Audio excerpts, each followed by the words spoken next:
Part 41. Evolution begins with Resident Evil. Author, Wei Tongmiao. Chapter 410.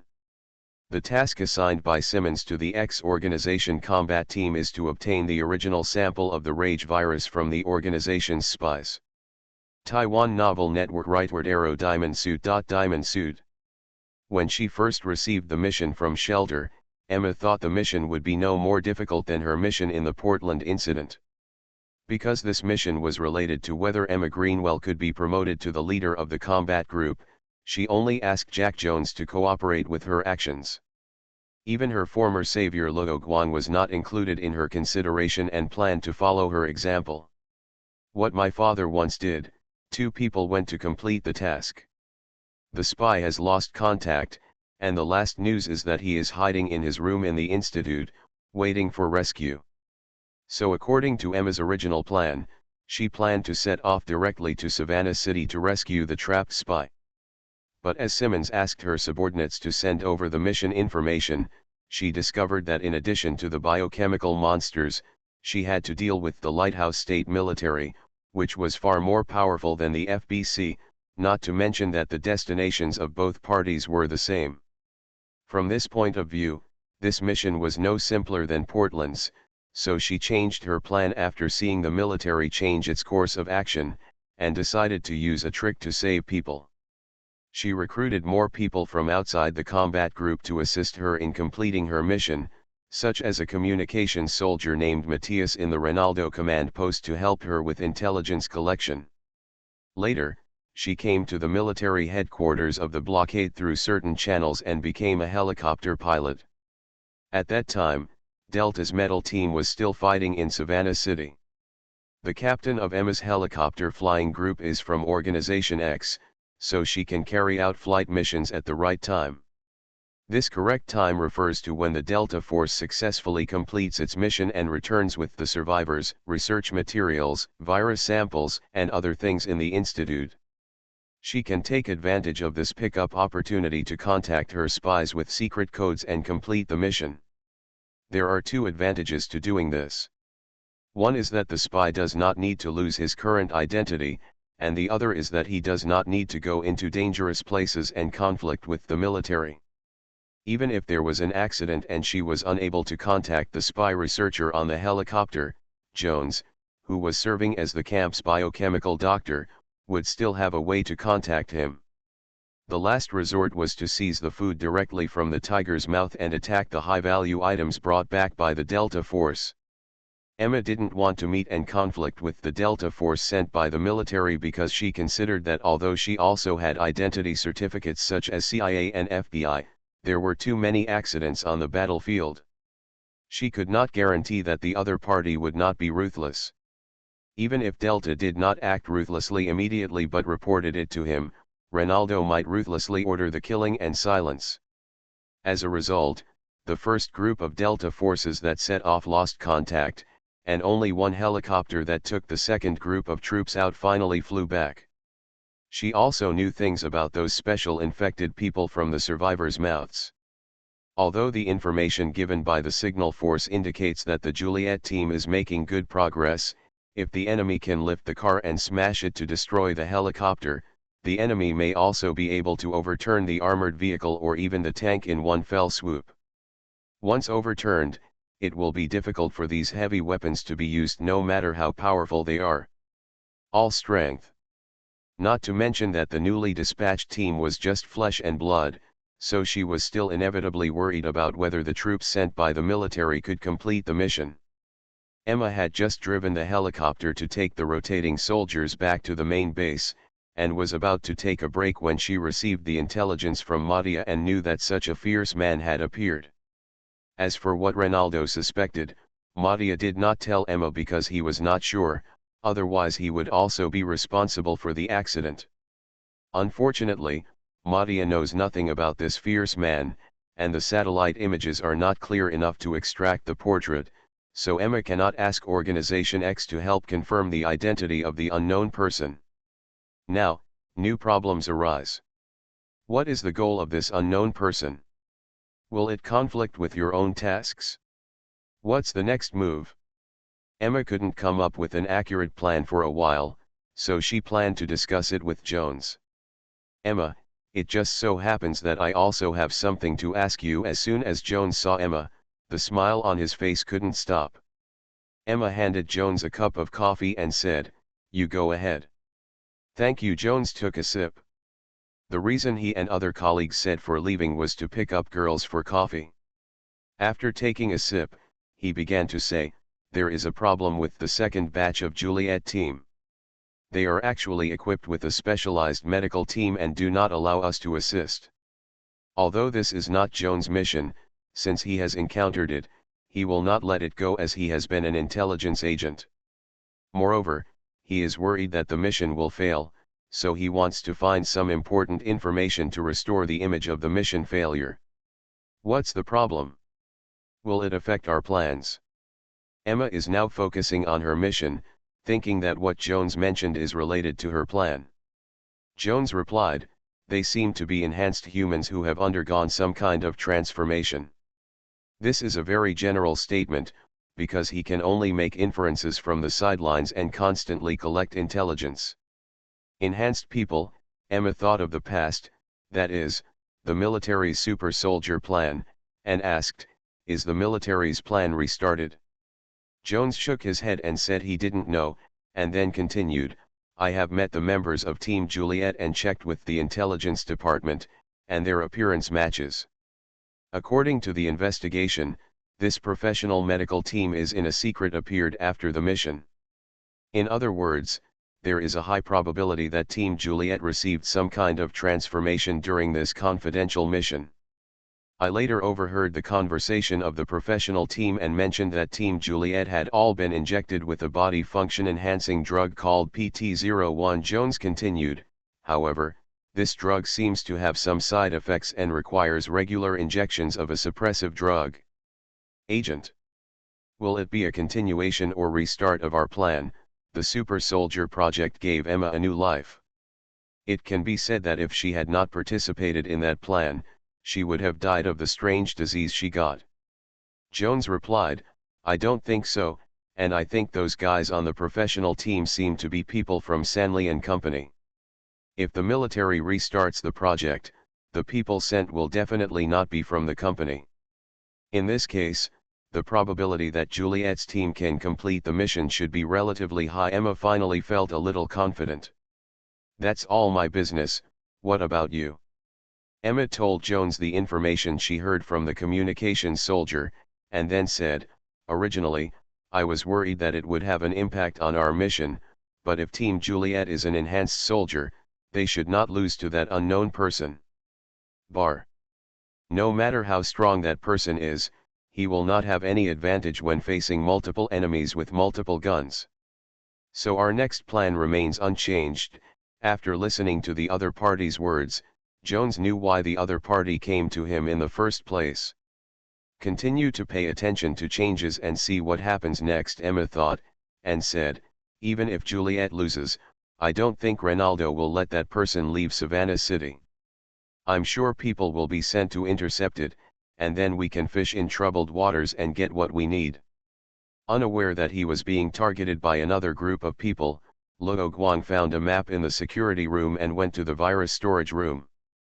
The situation in this research institute is a bit strange. No researchers who have become infected have appeared, and those special infected people have not entered this research institute. However, considering the death trap in front of the institute's gate and the special infected who were mercilessly devoured, it seems normal that there are no infected people in the institute. The deeper he went, the more flesh and blood around him filled the entire passage, forcing Luo Guang to use more energy to clear the way. "Wait for me." He never let down his guard, and did not think that those special infected people were helpless against him. In the virus storage room, 8 people holding M401 assault rifles stood in front of Luo Guang. These guys have human forms, but have no skin, only muscles exposed, and their bright red eyes are staring at Luo Guang. They did not wear any clothing, and some gender characteristics also disappeared, making it impossible for Luo Guang to identify which gender the other party was. When the other party saw Luo Guang, they did not attack immediately. The leader asked, "A powerful warrior, do you want to gain more power?" Naturally, Luo Guang couldn't hide the operation of this foreign strongman, but he did not strike first, but planned to collect some intelligence, so he directly asked, "What are you?" "You humans once gave me a name, but I didn't like it," the leader continued. "You can call me the Lord of the Blood Plague." Heart of Blood Plague, Luo Guang thought of something and turned on the audio and video recording function of his watch. The camera is on the side of the watch, so Luo Guang can naturally lower his hand to take pictures of the situation directly in front of him. "I am the Lord of the Blood Plague." The roar of the blood-red man made the entire research institute tremble. But Luo Guang noticed something strange. The roar was not a lion's roar, and the sound was not particularly loud. It could not cause the entire underground research institute to shake. Considering that the other party was the heart of the blood plague, it meant that the guy in front of him should not be its true form. So he stood in front of him unscrupulously. He tried to take control of the conversation and asked directly, "So are you the cause of the city's disaster?" "So what? There is no possibility for me and you humans to coexist." "Are you so sure?" "Because this is what you humans said." The words of the Blood Plague Lord were full of anger. Luo Guang still remembered that when he was in Danforth City, he had discussed this issue with the Blood Plague Heart, and also said that the two sides could not coexist. But when the situation changed, he naturally changed his statement and tried, "Human beings are different from each other. Not everyone thinks so." For example, the Zombie Protection Association, but Luo Guang understood that the association was just some people. "It's just a way to make money. There is no possibility for us to coexist," the Lord of the Blood Plague repeated again, and the 8 blood men raised their weapons. It continued, "But I don't want both sides to fight to the death, so I found a way to coexist. They are the result of the coexistence of both parties." The 8 bloody men spoke one after another and said in different voices, "Become my slave, and you can gain immortality and incomparable power that humans dream of." When he heard the price offered by the other party, Luo Guang was not interested and said, "Do these people who are devoured by you think the same way? In that case, where are the independent thoughts of these people?" He revealed the truth behind the other person's words. "They are me, I am them, we have merged into one, there is no difference at all," the Lord of the Plague argued. "I have their lifetime memories and the skills they have learned throughout their lives. Isn't that enough? Although I am not an idealist, I still have to say that it is not enough, because they have no soul." As soon as Luo Guang finished speaking, 2 Python double-action revolvers fired continuously, shooting the 8 blood men in the head. The advantage of double-action revolvers over single-action revolvers is that you don't have to press the hammer every time you fire a shot. The 8 blood men did not fall down after being shot in the head. The bullet head was pushed out by the rapidly growing flesh and blood, and the wound was intact. The Lord of the Plague did not know the meaning of the word soul, but it didn't care. In fact, what it said before was all lies. The 8 people came to the door of the institute and were swallowed by it without saying a word. It just thought that Luo Guang would emit lightning and was difficult to deal with, so it planned to use deception to solve the enemy with an attitude of giving it a try and not caring. The heart of Blood Plague was full of anger towards humans. It thought it was noble, but was manipulated at will by those ant-like humans in the petri dish of this research institute. Fortunately, a white-haired researcher was persuaded by it to give him eternal life. Of course, it would keep its promise and give the other party eternal life, making the researcher a part of its body, and it also got what it wanted, freedom. The heart of Blood Plague still did not control the 8 blood men to fight back. Instead, it controlled the 8 people like a product demonstration and said, "Look, this is the body of immortality." Not only these 8 people, but also the flesh and blood of the Blood Plague wall was expanding, and blood men came out one by one and surrounded Luo Guang. It continued, "These are all people from the research institute. They all joined me and gained eternal life in this disaster. The reason why Luo Guang did not solve the blood plague heart back then, but contacted Organization X to nuke Danforth City, was because he did not have enough energy and he did not have unlimited bullets. Now he still does not have a gun with unlimited bullets. No matter how much energy he has, it is not as good as the blood plague heart that devoured so many people, but now he does not need these to solve the other party. All these years of virology books are not read in vain. With the help of the system, his body is a pharmaceutical virus processing factory, so as early as when he collected the Fury virus, he began to analyze and develop poisons specifically targeting the Fury virus. However, as the blood plague heart appeared in front of him again, he was worried about the changes between the virus in its core and the Fury viruses outside. And he still remembered that the blood plague heart in Danforth City said at the time that it was the city itself, and those blood plague walls were part of its body. Its main body could appear in various places in the city at any time, so Luo Guang did not act rashly for the time being, because he was worried about scaring the other party away. The heart of blood plague didn't know what the man in front of it was thinking, and it didn't care.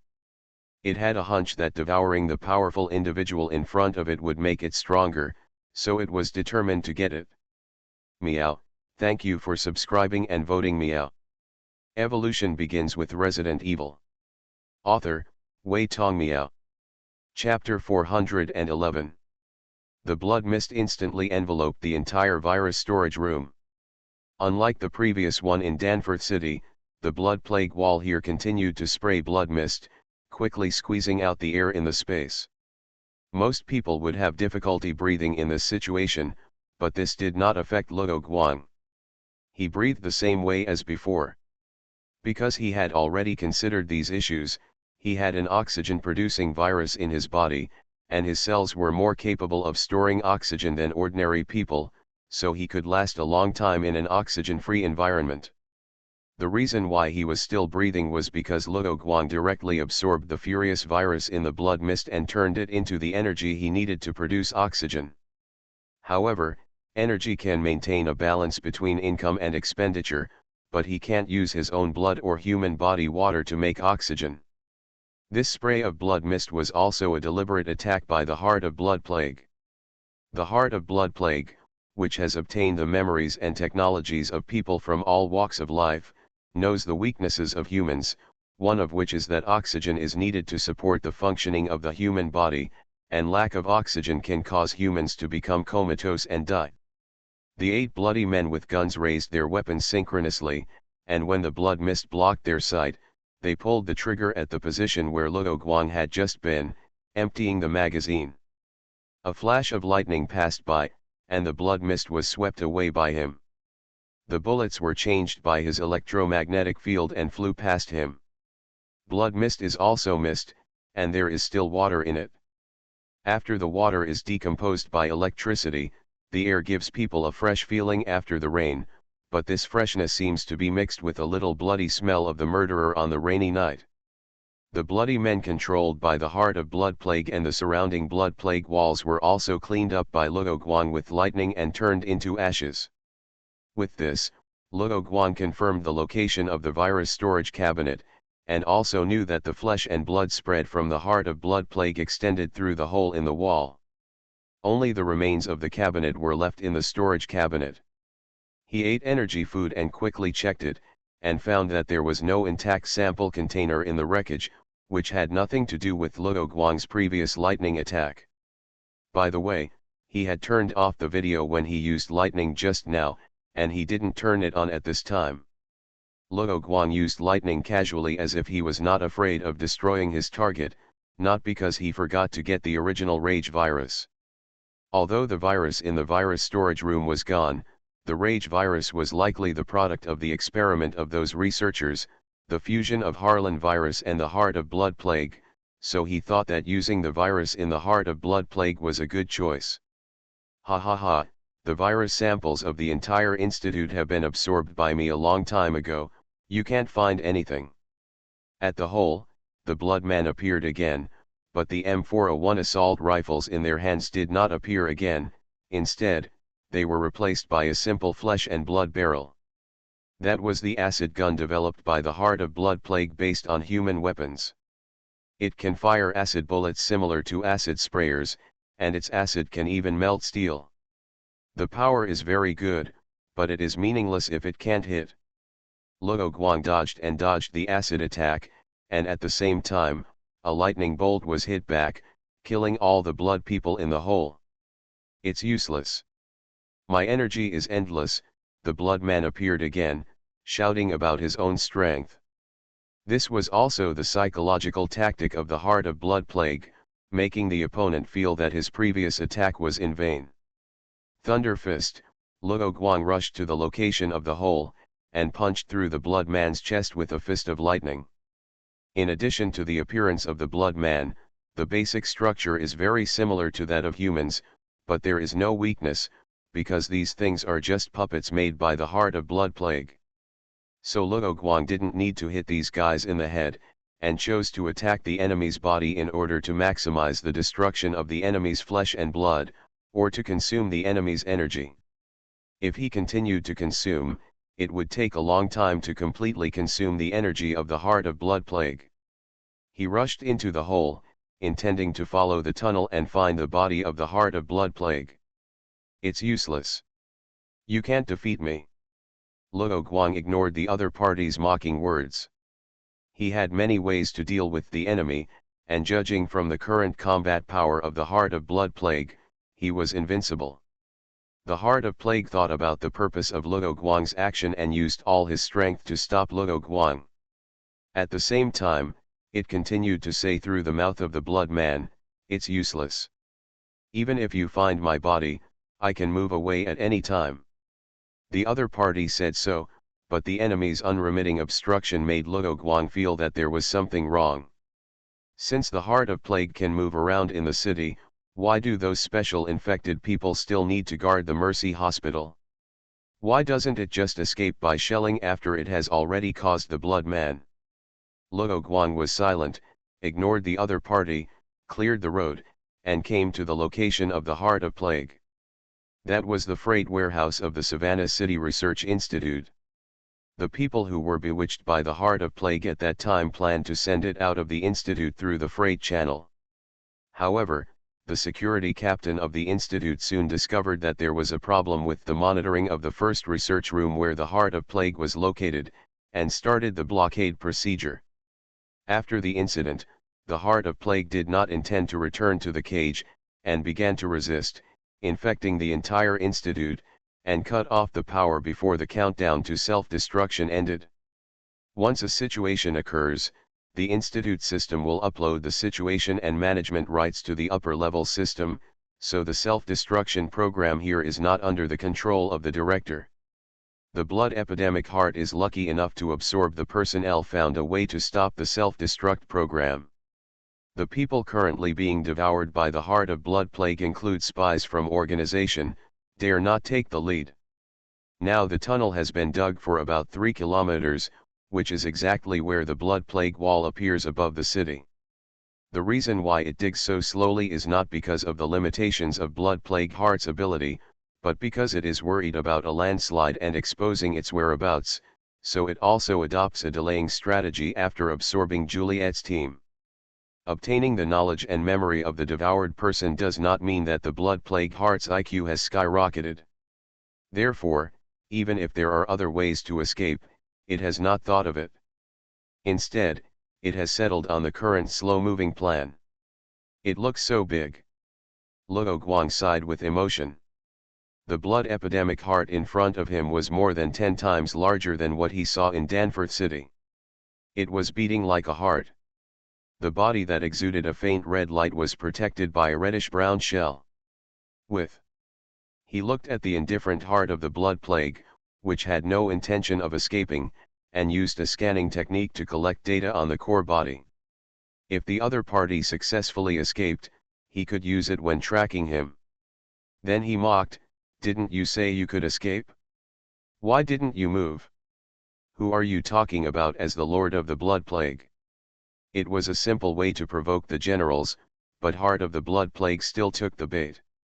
Densely packed bloody people appeared in the entire freight warehouse, all holding acid guns in their hands, surrounding Luo Guang and launching an attack. Go to hell! Under the control of the blood-plagued heart, the blood man fired his gun to spray out the acid, but those controlled guys couldn't aim at the fast-running Luo Guang. Luo Guang broke through the enemy's defense line and punched the body of blood-plagued heart. The heart of the blood plague ached, and the thick blood mist erupted again, trying to drive away the enemies on his body. Luo Guang ignored it, inserted his hands into it, and discharged it directly. The muscle monster appeared behind Luo Guang in the form of a bloody man, trying to catch the ants on his body, but they stopped halfway, as if the power was cut off. These monsters have no form, but are essentially the same as the bloody people. They are all puppets of the heart of the blood epidemic. When they lose control, they are naturally unable to do anything. The bloody man behind him would stop. It was Luo Guang who used electric shock to paralyze the heart nerves of the blood plague and at the same time injected the prepared rage virus poison into it. When he heard that the bloody man behind him had stopped moving, he knew that he had succeeded. The blood plague heart itself, which was emitting red light, suddenly stopped beating. Electric current flowed through its body, paralyzing its nerves, scorching its flesh, and an inexplicable substance destroying it with overwhelming force. Its body has no vocal organs, and now it can no longer control the blood man's speech, and even his thinking has become very slow. In this case, the blood epidemic heart instinctively releases a large amount of blood epidemic pheromones, which contain words of hope for survival. The blood epidemic pheromone also appeared on Luo Guang's body. This was deliberately released by him and had only one content. I am the master of the blood plague. This huge blood plague heart comes from Danforth City. It is not a blood plague heart born and raised in Savannah City. When the guys from the traditional military forces learned about the existence of the blood plague heart, they did not directly destroy Danforth City. Instead, they delayed the time and took advantage of the X organization to gain more benefits while destroying the blood plague heart. Transfer out. Blood plague heart was young and ignorant at the time, and was frightened by the military's heavy artillery, saying that there was another group of people preparing to raze the entire city to the ground, so it obediently sent the main part into a specially built training chamber by the military. At that time, it even naively thought that its act of letting go of a certain human being had gained human kindness, so that later people would come to save it. The military also knew that someone else had been here, and concluded that it was the spy from Organization X. Otherwise, how could his affairs in Danforth City be discovered? Unfortunately, for blood plague heart, humans all look the same, so they can't help the military catch spies. But soon, blood plague heart, who had moved to a new home, went from happiness to disappointment to despair, and found that she had been deceived. As the first person who spoke to it once said, humans and the plague heart cannot coexist. Strictly controlled by humans, it once again lost the possibility of seeing the night sky and the sun. Finally, it was so full of anger that it lost its mind, began to resist, and stopped cooperating with the experiment. Researchers at the Savannah City Research Institute also tore off the disguise they no longer wanted to wear. In their view, the heart of blood plague was just a material for their experiment, so they immediately used electric shocks to give the heart of blood plague a good education. The reason why it is so afraid of Luo Guang, who can generate electricity, is because of this childhood shadow. You won't get used to being electrocuted, and blood plague heart has not evolved any ability to resist electricity because of this, because it cannot freely control what abilities it evolves and can only evolve passively. But it would not give up, and its survival instinct took action.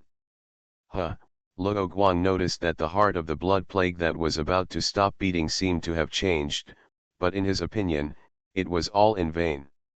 No matter how the opponent adjusts, he cannot be immune to this poison because Luo Guang's poison is not a poison in the orthodox sense. The poison he injected into the heart of plague is alive, a special Shinra virus made for the characteristics of the Fury virus. After systematic analysis and his preparation, he can ensure that the Fury virus cannot threaten the poison, and the poison can achieve the effect of fighting to support the war by devouring the Fury virus and the nutrients and energy in the enemy's body.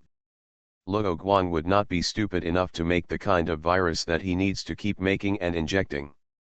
In fact, the most worrying thing about this plan he implemented is that the main body of the Heart of Plague will move around, and then physically isolate the virus he injected by cutting off the body. Although the body structure of the Heart of Plague is different from that of humans, since it has the ability to think, it naturally has organs responsible for thinking, so he thought of this method of using electricity to paralyze the enemy's nerves. The blood plague wall and the fleshy lichens in savanna are rapidly withering and turning into black-brown hard shells. All the organic matter inside is being transported to the research institute quickly. The blood plague heart is instinctively drawing its own energy to fight against the poison, just like when humans get sick. In the blood plague heart, a cruel tug of war is going on. The damaged places are repaired, and the repaired places are damaged again.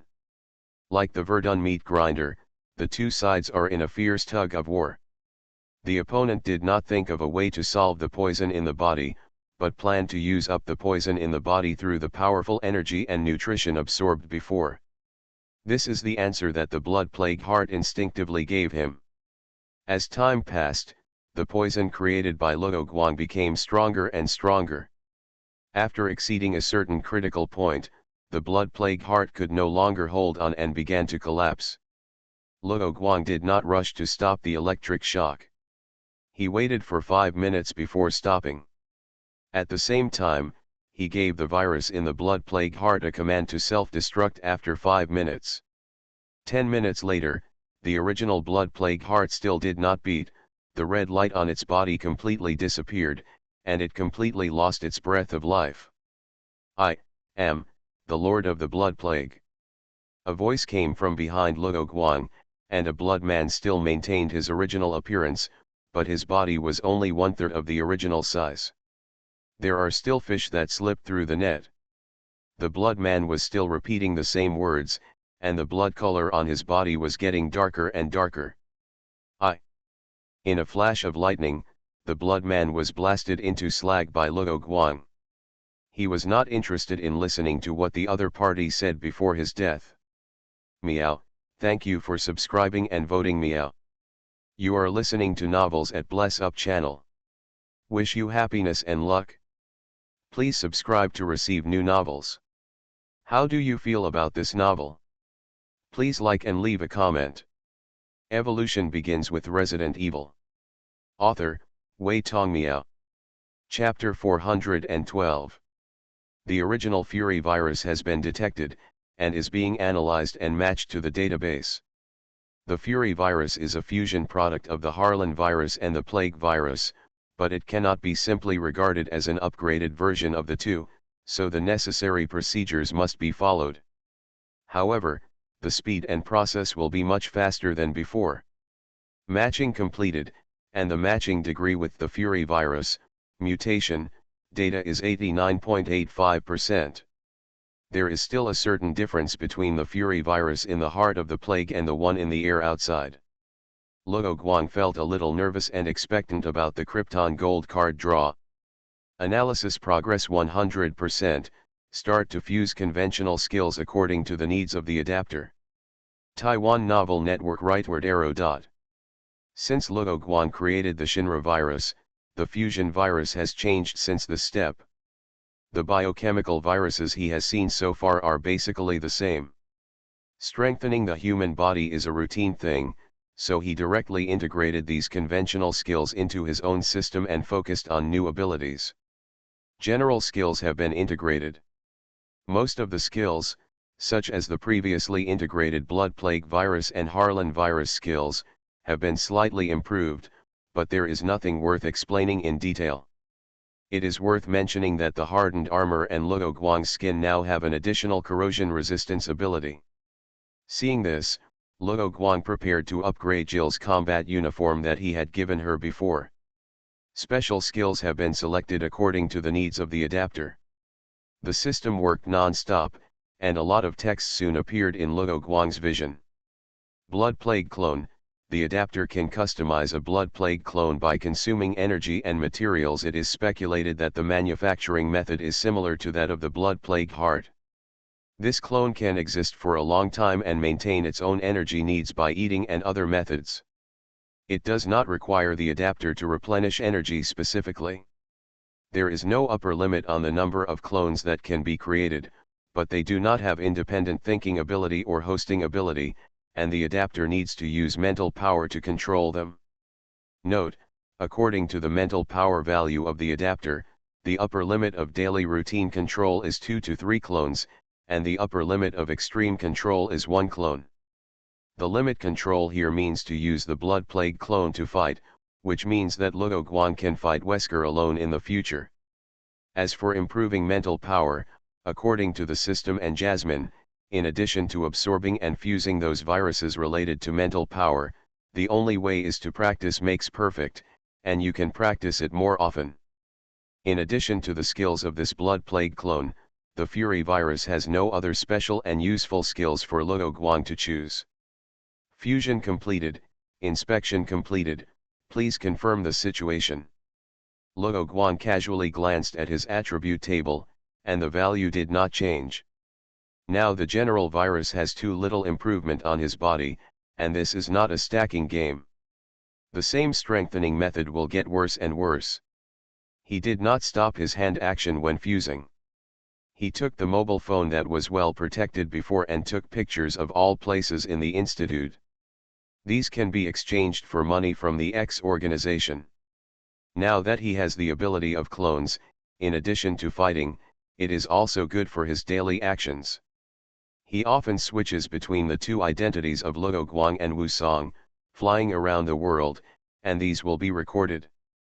Although no one has linked the two together so far, a simple check will reveal the problem.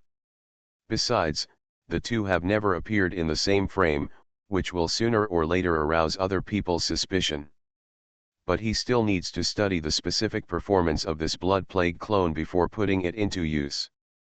He wants to ensure that this thing will not develop self-awareness and backfire on his original body.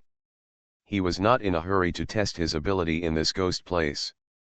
After confirming that the hard drives of those computers were basically damaged, he only removed the hard drive of the director's office computer and took it back to see if it could be repaired. After completing these, he returned the same way. As soon as he left the institute and came to the underground area of the hospital, he heard fierce fighting sounds from above, and the sound of gunfire continued. Luo Guang did not hesitate at all and turned directly to the exit of the underground garage, which was far away from the entrance of the institute. Half an hour ago, Ronaldo, the commander-in-chief of the military Savannah incident, was in his command room, reporting the latest situation to Commander Doug. Yes, the Juliet team lost contact, and then the unknown person entered the Mercy Hospital. In less than an hour, the blood plague walls in the city began to wither. After a brief summary, Ronaldo said, "That's why I sent the main force to take this opportunity to capture the Institute and capture the unknown person." He did not tell Commander Doug about his own speculation about the Juliet team. So Doug asked, "What about the Juliet team? They can't be solved so easily by the enemy, and what they can't do, the unknown person is only one person, it's even more impossible to do it." Ronaldo explained to his superiors, "We can't contact the Juliet team. No matter what the situation of the team is now, we must control the Institute first, so that we can better control the situation." Doug understood what the other party meant, put forward his own request, and said, "I want to see the person alive, and I want to see the body dead. Also, I have persuaded the president to conceal the matter, you can let go and work." Leon alone can't stop the opinions of Simmons, Doug, and Morgan. Got it. Ronaldo had planned to do so, and didn't want to sacrifice too many of his men. Then he asked the Sign Alman to contact the person in charge of each blockade line and issued the latest order. Vaughn in the quarantine area received a call from Ronaldo himself. "Vaughn, urgent mission." Ronaldo briefly explained the matter and said in a serious tone, "First, conduct regular registration and inspection of people in the quarantine area. Second, increase the patrol manpower of the blockade line. I don't want that unknown person to slip away from your defense line. Vaughn was his former adjutant, and this mission was also to promote him, so he was put in charge of the most critical position. It was a great achievement to block the biological and chemical terrorist attack before. As long as there was no big mistake, the basic mission would be completed and it would be time for Vaughn to be promoted. Vaughn heard the meaning of the other party's words and solemnly stated that he would not disappoint the other party's expectations. Then, he asked, "Commander, what should we do with BSAA, should we ask them to assist?" Reynaldo did not answer immediately, but asked, "Have you talked to the BSAA people in detail? How is it?" "No problem," Vaughn said, "it's the exact source of the other party's intelligence source, because it is confidential and I didn't tell it in detail."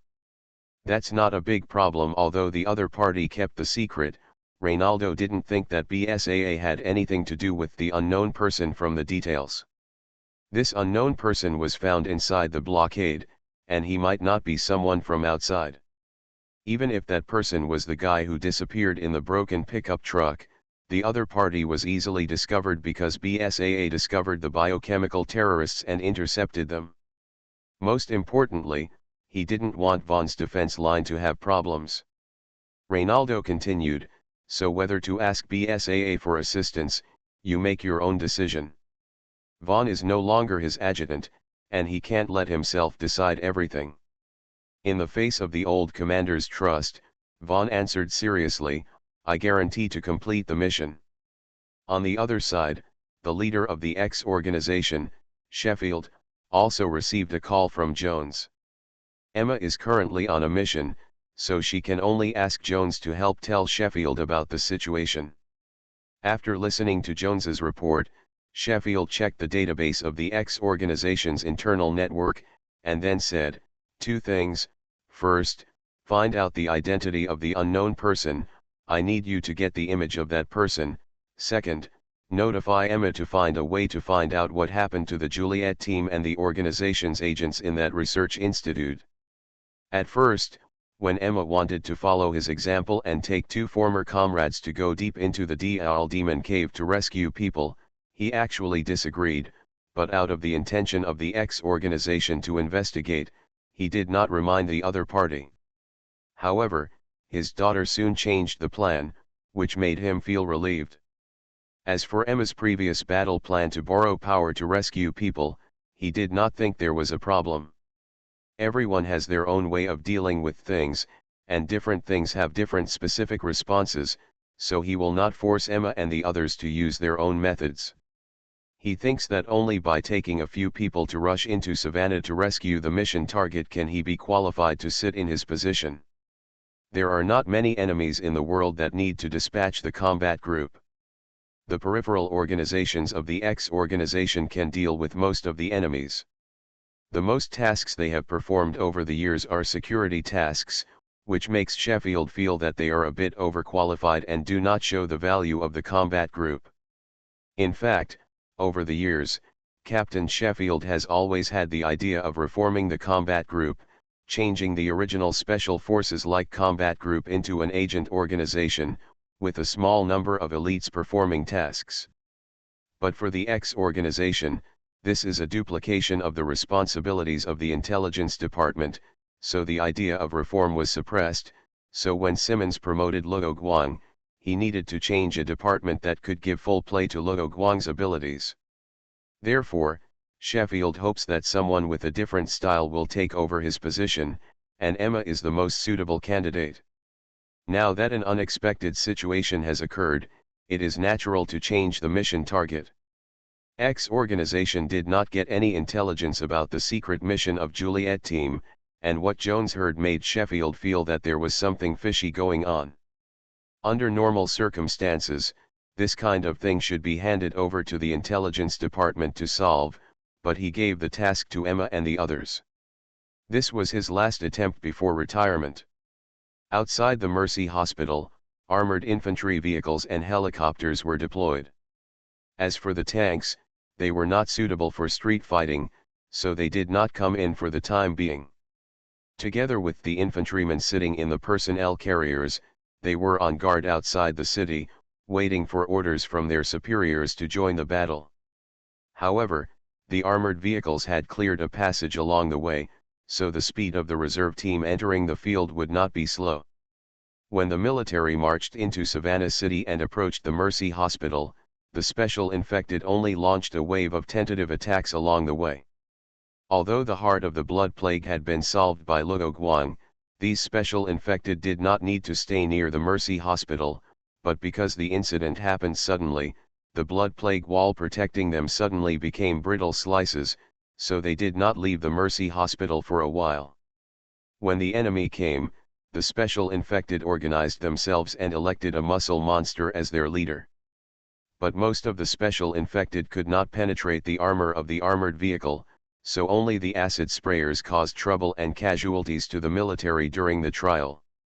Armored vehicles formed a semicircle at the entrance of the Mercy Hospital, and the remote-controlled heavy machine guns were ready. Most of the machine gunners were tasked with stopping the enemies outside the hospital, while the others were responsible for covering the infantry entering the hospital and seizing the research institute. Helicopters also hovered at a safe distance, responsible for reconnaissance and fire support. Ordinary infected people who were attracted by the sound of cars and helicopters gathered together and ran all the way, and were baptized by the military's howitzers halfway. Now the military no longer cares about anything. Commander Doug has already talked with President Seymour and decided to conceal the fact that the rage virus infected people are still alive. The fish that escaped the artillery fire came to the area around the Mercy Hospital. The remote-controlled heavy machine guns of the armored vehicles also began to spit out flames, smashing the enemies that appeared to pieces. Because the base number is large, there are also many ordinary infected people who escaped the artillery fire. They attracted firepower and consumed a lot of ammunition of the armored vehicles, so the special infected people can take the opportunity to solve the problem. The special infected people on the periphery did not launch an attack rashly. The muscle monsters hid in the boxes, while the acid sprayers hid on the floors and attacked the armored vehicles from a high altitude, aiming at the remote-controlled heavy machine guns that spit out flames. The remote-controlled heavy machine guns that were hit soon failed and stopped working, but the people inside did not get off the car rashly. They took their self-defense weapons, opened the shooting holes, and continued to block the infected people. Because of the angle, the armed helicopter could only descend and adjust the angle immediately. According to the trajectory of the acid, it was a round of fire baptism for the acid sprayers hiding in the building, and directly solved the acid sprayers who ran away after being beaten. The helicopter pilot was also afraid of following the footsteps of the previous sacrificed pilot, so he quickly pulled away from the altitude after a round of strafing, and did not stay at low altitude for too long. As more and more remote-controlled heavy machine guns were destroyed, the muscle monsters also began their performances, dragging heavy objects such as cars or large garbage bins to throw at armored vehicles or helicopters that had just descended, and then they also launched a charge. A muscle monster was instantly shot into a sieve by a heavy machine gun, but it did not hit the vital part. His tenacious vitality allowed him to linger, but before he could recover, the ordinary infected people around him who were looked down upon by the muscle monster stopped running, surrounded him, and ate him. According to the research report, 1/3 of the infected people will mutate into special infected people. It was just that the heart of the blood plague was worried that it would reveal too much strength and let humans choose to drop nuclear bombs, so it never let the special infected people go out together. The large number of special infected people who appeared in the military's vision now are just the tip of the iceberg, all bait. The real purpose of the special infected people is the helicopter in the air, but how could the military, which has suffered losses, fall into the trap again? The attack of throwing cement blocks or cars is much slower than bullets and missiles. As long as you keep moving, you don't have to worry about being shot down, and then use rockets to counterattack. Both sides won and lost, but the military still achieved its goal and temporarily stabilized the defense line outside the Mercy Hospital. The reserve troops and tanks have begun to advance under the order of Ronaldo, clearing out the infected and rescuing all survivors. Meow, thank you for subscribing and voting. Evolution begins with Resident Evil. Author, Wei Tong Miao. Chapter 413. Inside the hospital, a large number of ordinary and special infected people are ready. Having been taught by the heart of the blood plague, they naturally understand the general appearance and power of human weapons, so the special infected people in the hospital did not take the initiative to attack, and were patiently waiting for the military to enter. The soldiers of the Lighthouse Army had a clear goal, which was the research institute in the underground area, so they set up a defense line after seeing the enemies on the first floor and the underground area, and did not continue to annihilate the infected people. The offense and defense were switched, and now the question came to the special infected people. Should they launch an attack? For the special infected people, there was nothing to consider about this question.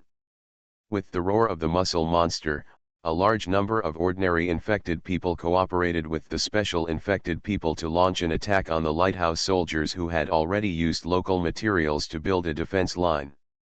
Although the soldiers of the lighthouse had seen the situation of those infected people when they were carrying out the mission of this incident, when they saw the crooked special infected people, they immediately pulled the trigger and used the weapons in their hands to hit the enemy head-on.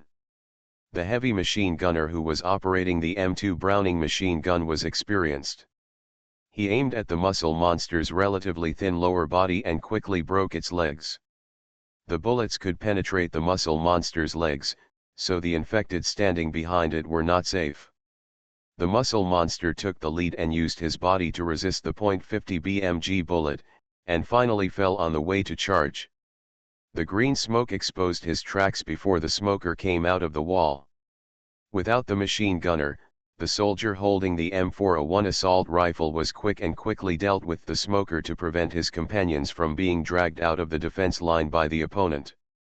Grenade, another soldier shouted, throwing an offensive grenade, blowing up another group of infected people, slowing down the speed of the charge, and the heavy machine gunner took this opportunity to change the belt. With a rumble, this was the sound of the ceiling collapsing, and a muscle monster fell from the sky and appeared behind the defense line.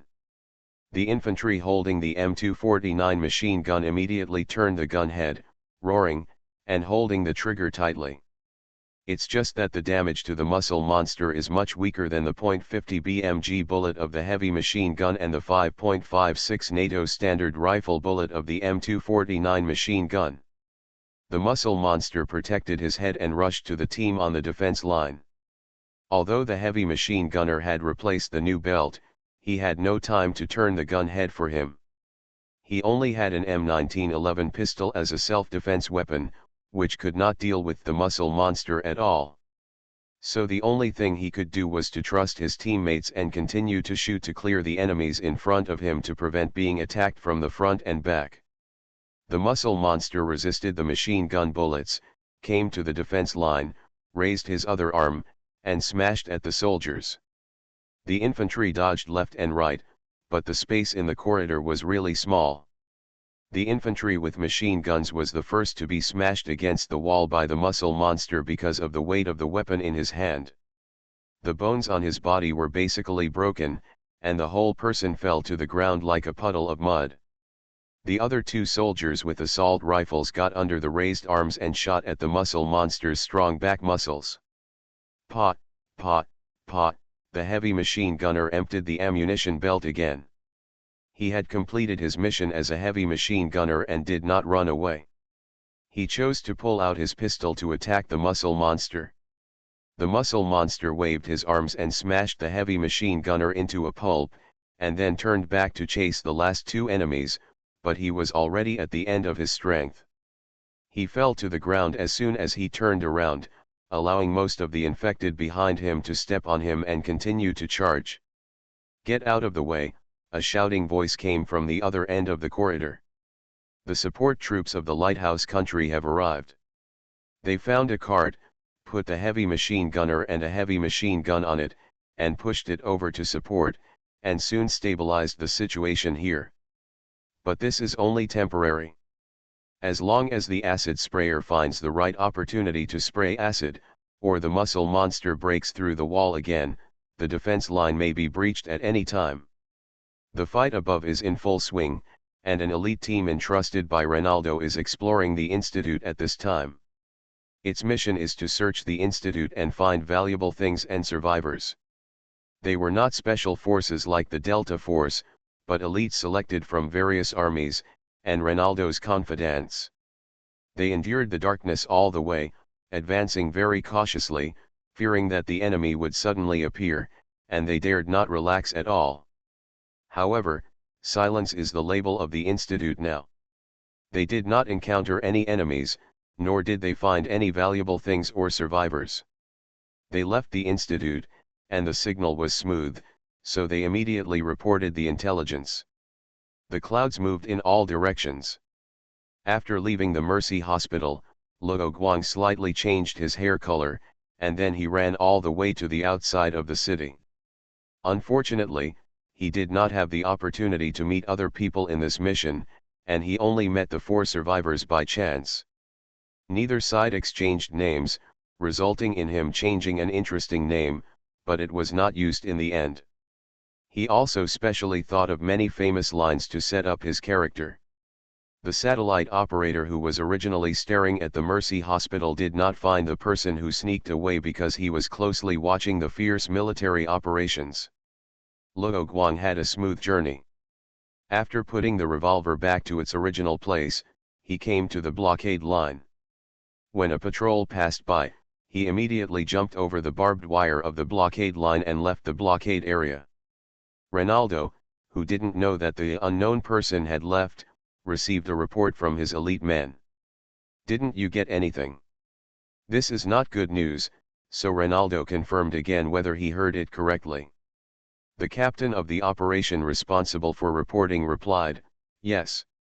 The power system of the Institute was destroyed, and we can't restore it for a while.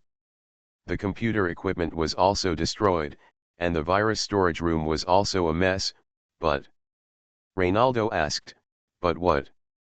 "We have debris left by the blood plague wall along the way, but the storage room is very clean.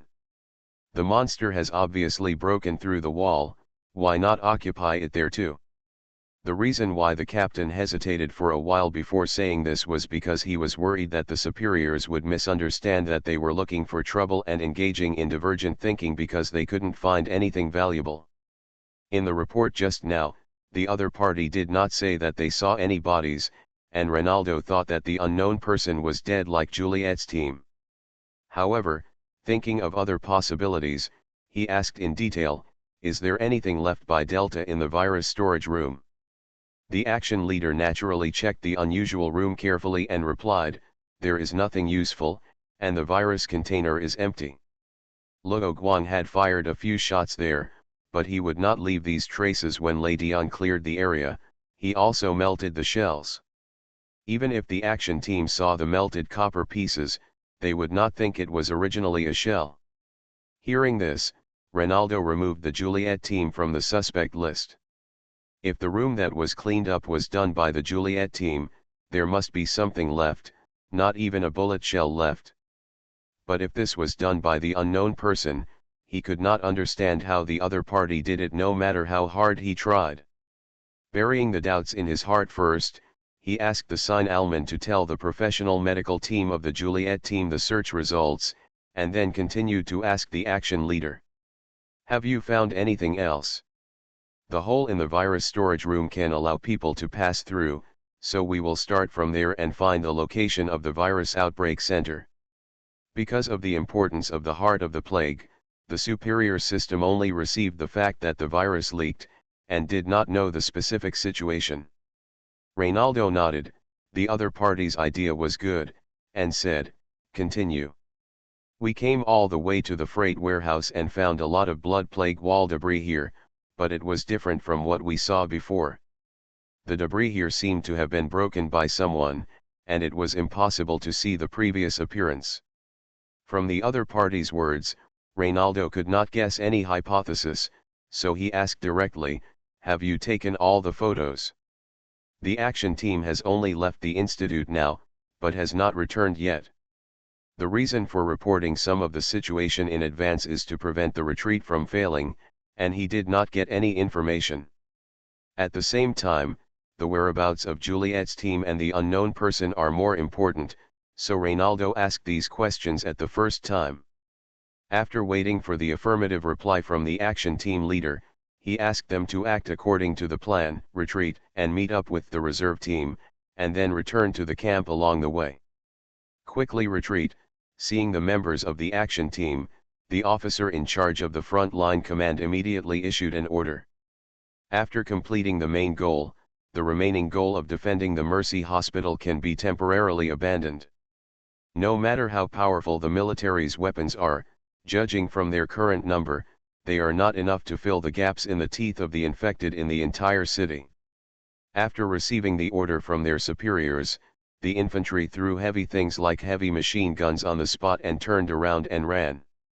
The withdrawal operation was very smooth. For the special infected, their purpose was just to drive away the military, so they retreated after only a short pursuit. While they were retreating, the military reserve team was killing those ordinary infected in the city. The special infected understood the principle of the lips and teeth being cold, and did not guard their own 1/3 of an acre of land. Seeing the ordinary infected outside the territory being eliminated, they also dispatched people to launch attacks specifically against the military infantry. Although there were tanks to follow as a guarantee, the actual effect was not good. The infantry was targeted by the special infected. A total of 5,500 infantrymen were dispatched that day, but only less than 3,000 of them successfully evacuated Savannah City and returned to the camp, and the sacrificed soldiers were basically killed by special infected people. Several tanks were severely damaged by the cooperation of muscle monsters and acid monsters, so the tank commander ordered to abandon the vehicle and retreat under the cover of other infantrymen. The vanguard lost only one armed helicopter, but the armored vehicle with the most kills lost more than half of its number. Reynaldo did not intend to solve the zombies in Savannah City at once, so he issued an order to retreat at dusk. After leaving the blockade area, Luo Guang did not look for the garbage pickup truck, but walked in the woods and walked away.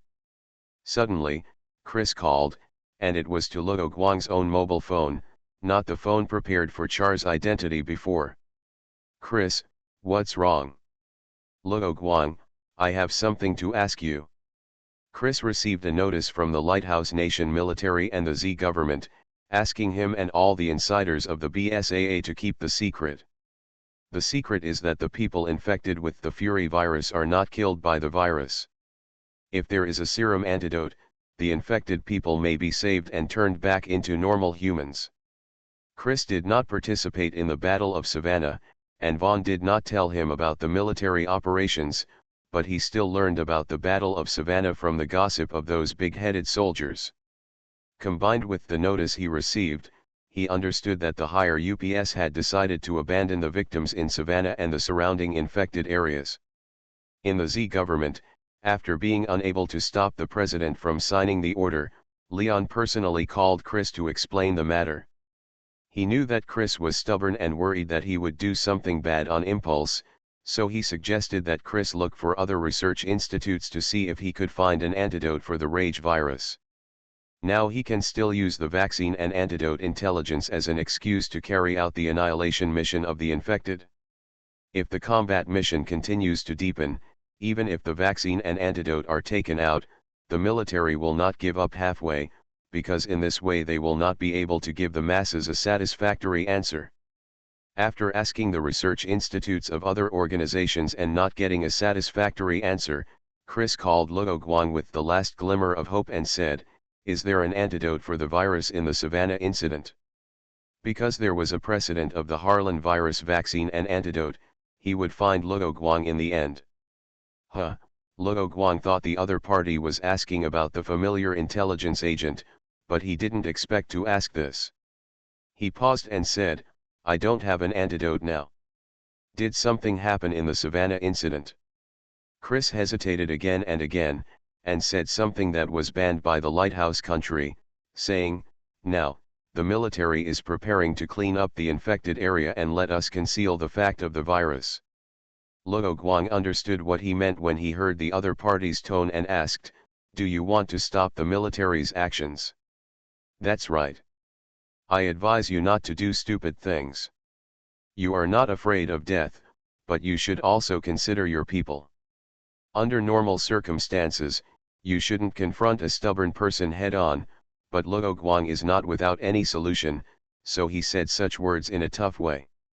Chris was very annoyed by Luo Guang's final plan, and he replied impatiently, "I know, so I'm asking you if you have an antidote now." He was very distressed now, and he didn't go to Luo Guang to be persuaded by him. "I just got the rage virus, how can I develop an antidote so quickly? But I have two methods, but you have to listen to my orders." Originally, Chris took away the phone and was about to hang up after hearing the first half of the sentence. Luckily, Luo Guang spoke quickly, so he stopped and put the phone close to his ear, fearing that he would miss the rest of the words. As soon as Luo Guang finished speaking, Chris said excitedly, "What do you want me to do? As long as I can stop the military and save those infected people who still have a chance to turn back into humans, I will do anything. Meow, my physical condition is not very good this month. Not to mention starting next month, I have to take time to exercise every day from today." Evolution begins with Resident Evil. Author, Wei Tongmiao. Chapter 414. Should the military stop attacking now? Luo Guang asked this question first to confirm the situation in Savannah City. "That's right, night is not suitable for clearing operations. I think they will wait until tomorrow to launch operations. Then we still have one night, which is enough. Next, I will find someone to help persuade the president. You wait for my notification." After hearing that Luo Guang had a method, Chris calmed down a little and asked, "Didn't you just say that you wanted me to obey your orders? Do you want me to prepare something?" "Not yet. If my method doesn't work, you will be needed later. But I need you to do nothing right now, do your BSAA business, and ensure your own safety first." "My safety? Is someone trying to harm our B.S.A.?" Luo Guang used organization. Chris was stunned. How could he forget what he had just struggled with? "That's it? I'll arrange things and let you know later. Wait for my call." After Luo Guang finished speaking, he hung up the phone. When he just communicated with Chris and checked the situation, he was concentrating on quickly screening and blending in his body, trying to develop an antidote to the rage virus.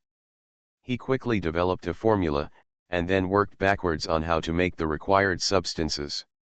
After confirming the formula, Luo Guang called Bud on his phone while optimizing it. When they were in Raccoon City, he didn't have Bud's phone number, but they exchanged phone numbers when they met again at the Haverville Urban Institute. "Hey, Bud, I have something good to take care of you." "Luo Guang? What good can you do with me? I'm so busy right now, I don't have time to joke." Bud didn't look at the caller ID and answered the phone directly. Although his voice was a little distorted after passing through the phone, he had only met one person in the world who spoke to him in this tone. "How are you progressing with the antidote to the rage virus?" Not optimistic, Bard did not hide the progress and said, "We prepared and developed antidotes for Harlan virus and blood plague virus, but the effect was not good. There was a certain effect at the beginning, but in the end there was a rebound, causing testers to death or mutation occurred, and tests to increase the dose also failed." However, he did not reveal the specific formula of his medicine. The experimental drugs produced by other researchers using other ideas are even less effective, so now the entire institute is basically concentrated on conducting research according to Bard's ideas, but the progress is very slow and has stalled. Bud complained and said, "Not long ago, the president called us and asked us when we would develop an antidote, but how can we be so sure about this? President Samur confirmed that the antidote would not be developed for a while.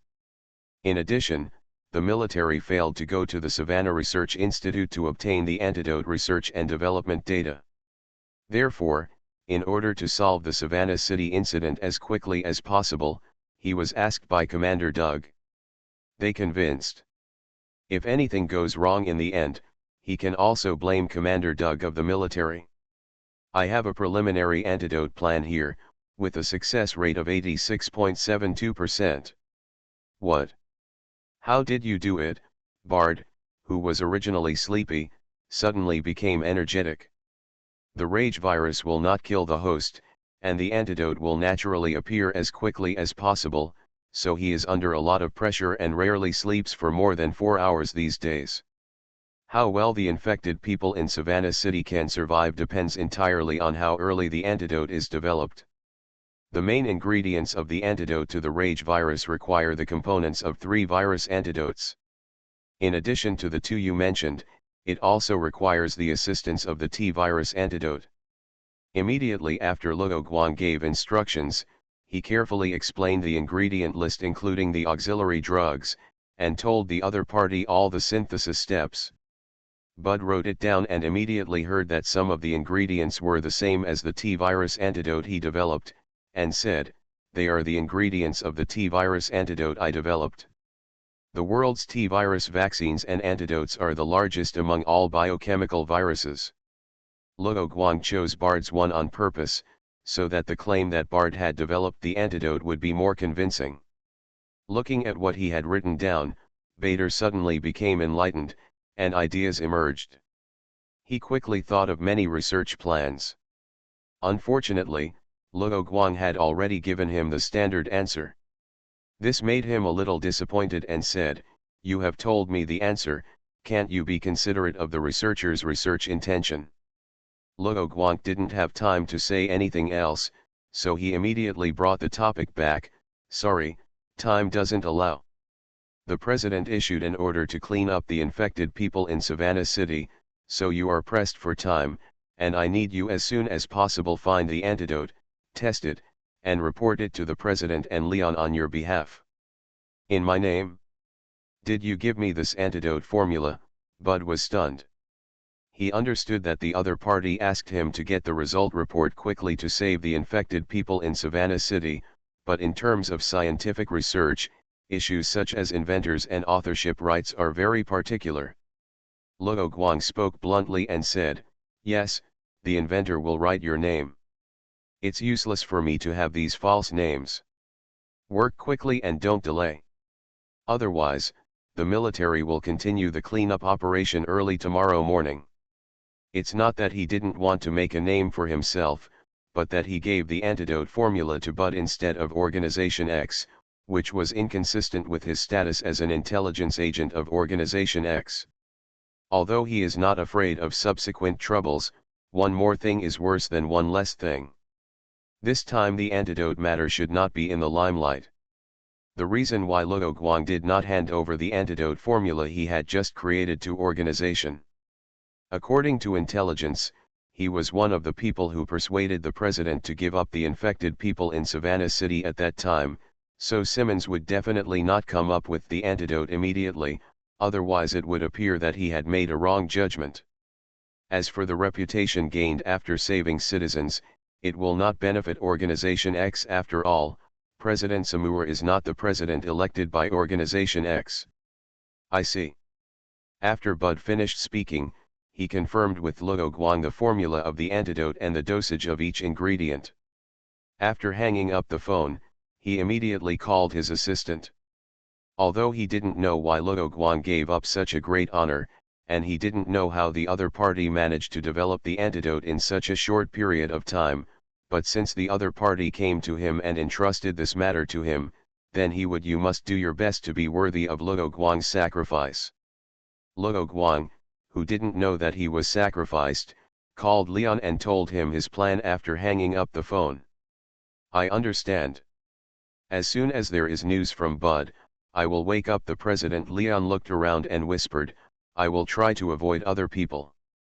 Compared with others such as Doug, Leon has an advantage, that is, he is a White House agent and can enter and stay in the White House at any time, so he can find the president and convince him as quickly as possible. Moreover, while the president was resting, he decided to temporarily hand over the contact of Savannah City to him and let him connect. "Well, I'll bother you with this matter." After Luo Guang finished speaking, he hung up the phone again. He breathed a long sigh of relief and saw the lights in the distance. He had passed through the woods and arrived at an unknown town. Originally, after completing his mission in Savannah City, he planned to hand over the Fury virus to the GIMZ Forces Research Institute for research, and he would first return to the Brood base where the Red Emperor was located to test the ability of the Blood Plague clone. But when this incident happened, Luo Guang changed his original plan and decided to stay near Savannah City temporarily and wait for the matter to be resolved before leaving. With the ingredient list and all the materials in the institute, Bard worked quickly and led his team to develop the first batch of antidotes. He also conducted human experiments without saying a word and gave them to the captured ordinary people. Infected people are injected with antidotes. 12 of the 15 infected people successfully transformed back into humans, and their memories of when they lost their minds were not retained. Among the remaining 3, 1 died after transforming back into humans, and the other 2 died. Invalid. The researchers cheered and praised Bud's success. But Bud did not have time to accompany everyone to a celebration banquet, and the success did not belong to him, so he declined the others' proposal to have a big dinner and asked his subordinates to quickly summarize the experimental situation. He wanted to call the president. When he contacted the president, he heard that Leon was in charge of this matter, so he called Leon directly without letting the other party transfer him. "Leon, the antidote has been found. The first batch of 15 people tested it, and the success rate is about 80%. It has met the requirements and can be put into production first." Hearing Bard's excited voice, Leon finally breathed a sigh of relief. Although Luo Guang gave him some background and revealed the matter to him before, the antidote was really so easy to make, and he didn't have to worry so much before. "I have sent the experimental report and summary to your email under Bud's supervision. These documents were produced as quickly as possible." "I understand. I will print the materials and go to the president now." Leon borrowed the office equipment of the White House and printed out 5 copies of the materials. Then he went to the area where the president lived and communicated with the bodyguard responsible for guarding the door. The bodyguard had received instructions from President Samur to wake him up during the biohazard incident, so Leon soon saw the president in his nightgown in the living room. "Leon, is there something urgent?" Samur didn't care about his image. He just washed his face and came out, looking a little sleepy. Leon hid his inner excitement and said, "The latest report came from the Anti-Umbrella Research Institute, and the antidote was successfully developed." "Didn't the institute say before that they couldn't determine when the antidote would be successfully developed?" It was Dr. Bard who suddenly had an idea and tried it with the antidote to the T-virus he had developed before, which opened the door to the right answer. Leon explained, "That's what research is like. Sometimes an inspiration may solve the problem." Problem. President Samur did not doubt his presence and did not ask further questions. He picked up the report handed over by Leon and read it. Closing the report, he looked up at Leon, the sleepiness in his eyes having been wiped away, and said, "You are so anxious to send this report here because you want to save the people of Savannah City." Yes, Leon did not deny this.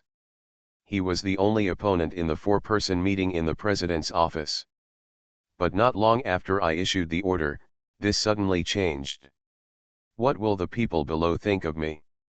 Moreover, the military has already carried out a clearing operation. Do you want me to be responsible for those victims? President Samur naturally knew that he had made the wrong choice, and thought in hindsight that he should have trusted the most experienced antibiochemical consultant at the meeting. "Your Excellency, you only issued an order to keep it secret, but you did not issue an order for them to clear out the infected people in Savannah City.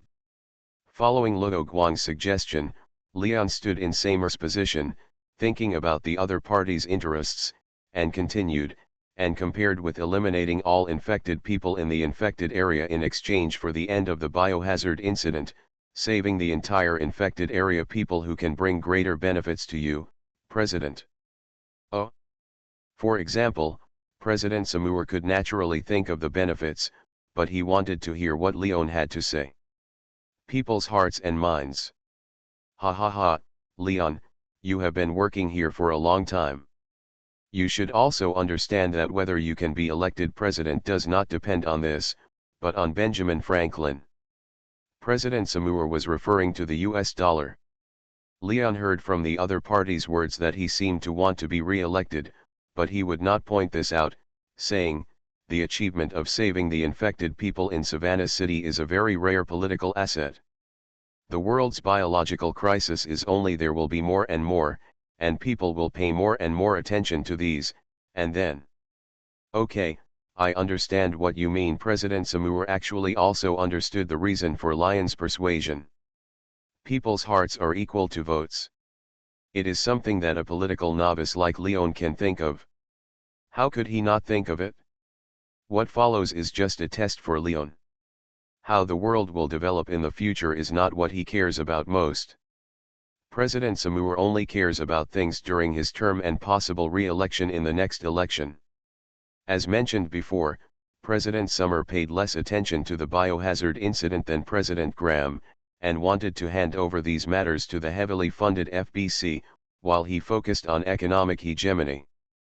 But now it seems that the FBC is not reliable, and in his opinion, it is good for the military not to cause trouble to him, so he thought of Lyon's previous mention of forming a counter-attack force dedicated to the Secret Service to serve the president.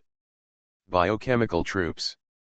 Of course, his purpose is not to let Leon solve the biohazard incident, but to be his supervisor, responsible for supervising matters related to the biohazard incident within the FBC and the military. This supervisor can't just think about fighting the biochemical crisis, he also needs to have enough political literacy to understand what to do in the president's favor. Although Lyon's governance ability is not enough in the eyes of many politicians, in his opinion, it is Lyon's advantage. At least it is more secure to use. Anyway, President Samur only needs an overseer, and he is still the one who really makes the decision, so he will choose a suitable candidate to assist Leon in dealing with the worldly affairs. Leon looked at President Samur, who was thinking, without saying a word, sitting quietly on the sofa, covering up his inner nervousness, waiting for the other party to make the final decision. President Samur stared into Lyon's eyes and said, I have one last question. Please tell me. What do you think is the best way to describe this incident at the press conference? It's all the fault of the bioterrorist organization Beekeepers. Leon felt hypocritical and disgusting when he said this. If Luo Guang hadn't told him about this in advance, he would have blurted out that it was the military's problem. Very good. President Samur smiled for the first time in this conversation.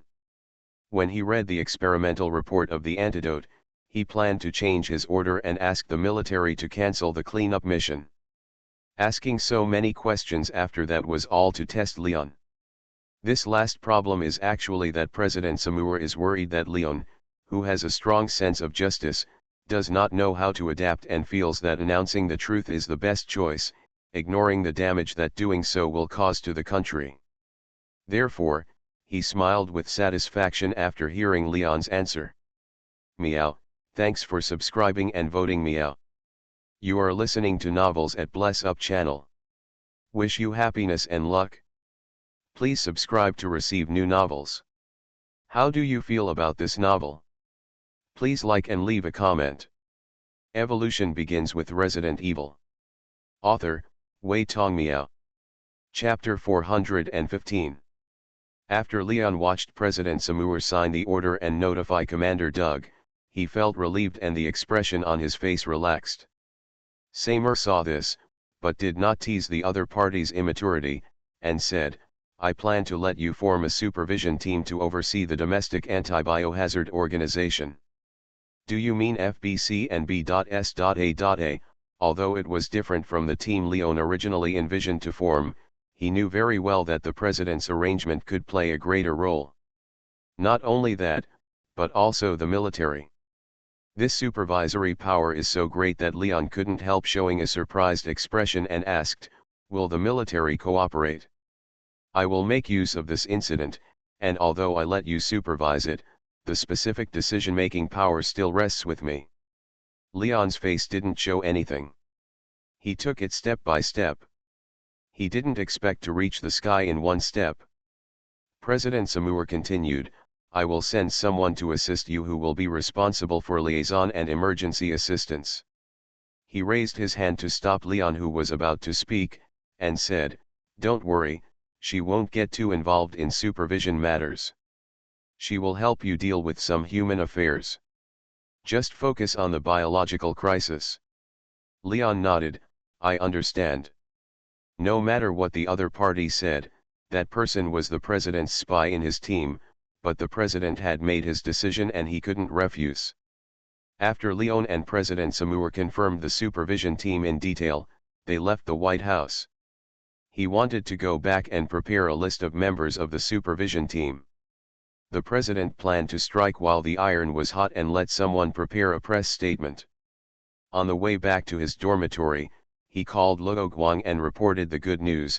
"Luo Guang, the president promised to withdraw the confidentiality order and at the same time prevent the military from continuing to carry out operations to eliminate infected people."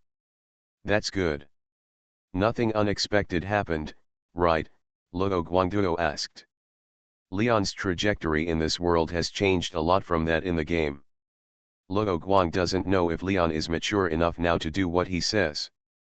There was indeed an accident. Leon paused after finishing speaking, as if he wanted to arouse Luo Guang's curiosity. "What's the accident?" Luo Guang cooperated with Lion's performance.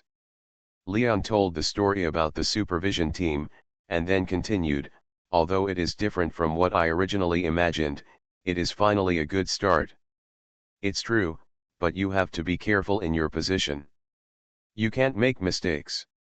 You have to be responsible to the president." "I understand. I just feel that this kind of thing is not suitable for me. When we just talked, I felt hypocritical and disgusting," Leon complained, spitting out the frustration in his heart. Luo Guang couldn't do anything about it, and replied, "You will always have to face these things when you work there, and you are not required to get used to it or become that kind of person, but you have to learn the ability to talk to people and tell ghosts." Leon replied, "I understand. I don't know how you are so familiar with these things. Don't you, an intelligence agent, often go out on business and don't have to face your superiors?"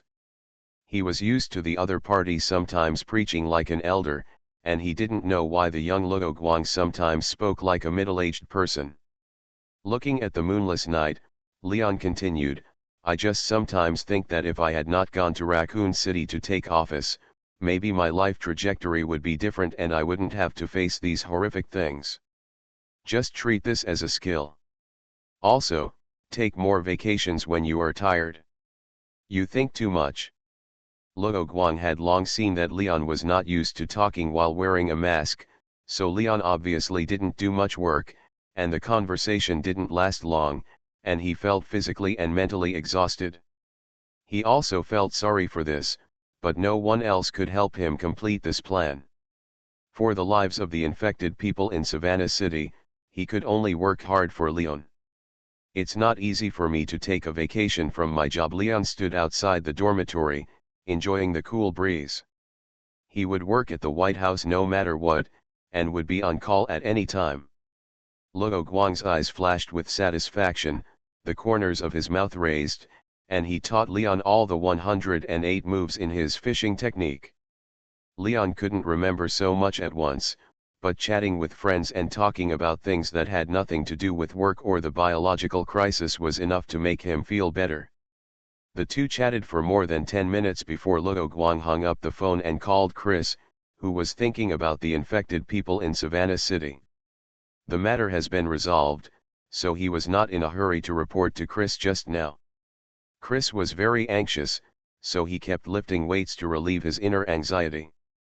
When he saw Luo Guang's phone number on the caller ID, he threw the dumbbell to the ground and answered the call. Without even saying hello, he asked directly, "Luo Guang, how is the situation? After it's resolved, the president will retract the previous order and ask the military to cooperate in rescuing the infected people in Savannah City. To rescue these infected people, there is actually no need to catch them one by one.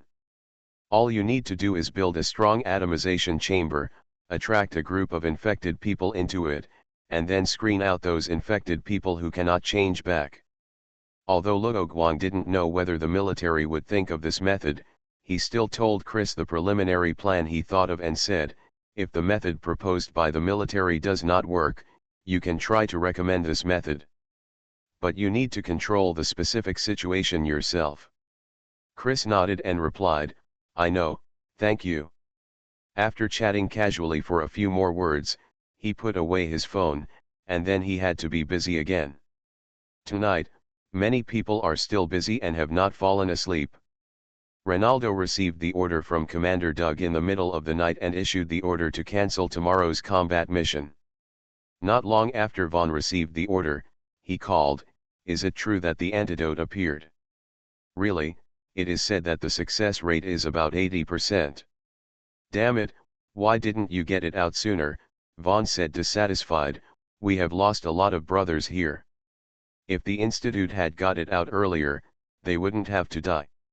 Among the advance troops sent out before were brothers that Vaughn knew. Many of them were attacked by special infected people and were seriously injured. Even if there was an antidote, they could not be saved. Ronaldo did not tell Vaughn that the previous mission of the team was mainly for the Military Research Institute. He just said, "I also asked the superiors about this." After the Research Institute developed the antidote, it reported it to the president as soon as possible. He continued, "After that, we should carry out a rescue mission. We must find a way to catch those infected and inject antidotes. This task is not simple. Do you have any ideas?" "This is not my expertise. I'm going to ask BSAA for their opinion." Vaughn knew his shortcomings in antibiochemicals, so he decided to use his strengths to avoid weaknesses. Ronaldo nodded with satisfaction and said, "This is a good idea. You should discuss it first. If it is feasible, we will report it and promote it in other quarantine areas." "Yes. By the way, are you calling just to ask about the antidote?" Ronaldo still knows Vaughn very well. If it was just because of this matter, he would definitely not call specifically to ask. "Actually, we found 4 specially symptomatic infected people in the isolation area," Vaughn said. "I remember you told you to notify you if there are any special people among the survivors. These 4 people were Bill and the others. After they separated from Luo Guang, they went to the small town of Anixi and encountered a muscular monster in the town. At that time, the firearms in their hands were empty of bullets. Fortunately, a friend Zoe knew who loved hunting lived here. After many twists and turns, they finally obtained the firearms and defeated the enemy. But at the last moment, Louis was injured in his arm. They were worried that Louis would turn into a zombie, so they finally rested on the edge of the town for a while, and then set off again after confirming that Louis had not turned into a zombie. They were even happy that Louis was immune. As a result, they came to the isolation area, were arranged for isolation and examination, and were directly transferred to the isolation room. Bill and the others did not expect to encounter such a situation. Francis, who stepped forward to argue, was knocked unconscious by the soldier's rifle butt. In fact, the military did not target them because the survivors who came to this isolation area were all asymptomatic infections, and none of them were immune so far, so they were all placed in isolation rooms for safety reasons. At first, the quarantine survivors were very resistant to this kind of prisoner life and launched protests and even violent resistance. However, the military had received instructions from their superiors, so they were very rude to those who caused trouble and suppressed them. Riot. In the end, it was Steve from BSAA who volunteered to persuade those people. He gave those people a promise or hope. Returning to the conversation between Ronaldo and Ronaldo, he asked, "Is there anything special about those 4 people? It's not that he wants these people, but the military research institutes request that he pay attention to those who are immune or asymptomatically infected with the virus. According to the doctor's examination, their physical fitness has become much stronger. And during the investigation, we learned that the 4 of them once fought against that muscle monster and won. And there are other infected people around that are interfering," Vaughn added. "I understand. I will contact the institute later. Is there anything else?" "No more for now. In fact, there are still some things, but overall they are under control. For example, Vaughn can handle the riots in the quarantine area by himself, so he doesn't say anything about it." After hanging up the phone, Vaughn got up and went to find Chris in person to plan what to do next. Simmons is still working without rest. He is checking the military's operations in Savannah today and knows that the institute has nothing of value. As President Samuer's order was issued, he quickly received relevant intelligence. However, regarding the supervision team, the president had only talked to Leon for the time being, so he did not receive any news in this regard. Simmons did not rush to meet and persuade the president as soon as possible, but confirmed the whole incident in detail. As the inventor of the antidote to the rage virus, Bard was naturally investigated in detail, but after inspection, they found nothing suspicious. This is because Luo Guang's mobile phone is protected by the Red Emperor, and while he is dialing Bud's number, the Red Emperor is locking and capturing Bud's mobile phone. Red Emperor successfully cleared Luo Guang's call information without triggering the alarm. Bud also discovered this, but he just accepted Luo Guang's favor and kept it secret. So what Simmons saw in the report was that Bud had a sudden idea to incorporate his own T-virus antidote ingredients into the antidote, and finally successfully developed the antidote. Simmons also recognized this conclusion after carefully reviewing all the materials. Although Bard had ruined his previous plan, he did not hold a grudge against him. Instead, he recognized and appreciated his opponent's strength. He was only very dissatisfied with one thing, that is, the ex-organization researcher in the Anti-Umbrella Institute did not report the matter to him immediately. As for the key figure who persuaded the president, Leon, the two sides did not get along well, so Simmons did not feel betrayed and did not intend to do anything against Leon. Now that the matter was done, he did not intend to change it back, and was thinking about how to use this matter to benefit the lighthouse country, such as using this to carry out international public opinion propaganda. On the other side, in the secret research institute of the ex-organization, Kara, who had just finished a round of rage virus antidote testing and was about to rest, received a report from her assistant that someone had developed the antidote for the rage virus first. Kara, who was thinking about helping Simmons read the antidote test report with an unhappy face, wrote down the name Nathaniel Bard, and then threw the report back to her assistant. She turned and returned to the research room. Tonight was destined to be an all-nighter. Captain Sheffield received a call from Simmons, who asked about the progress of the mission. After learning about Emma and others' actions and plans during this period, Simmons did not say much, but asked the other party to focus the mission on Juliet's team. "Does the higher UPS think that our operation has failed?" Emma felt uneasy after receiving a call from her father. "Emma, don't think too much," Captain Sheffield comforted. "The higher UPS received intelligence that there are no survivors in the Institute, and nothing valuable is left, so they asked you to change the mission target." "Does that mean our mission has failed?" "It's not your fault." "The mission target is probably dead," Sheffield asked with concern. "Did something happen?" "Nothing, I just feel that there are always people who are better than you.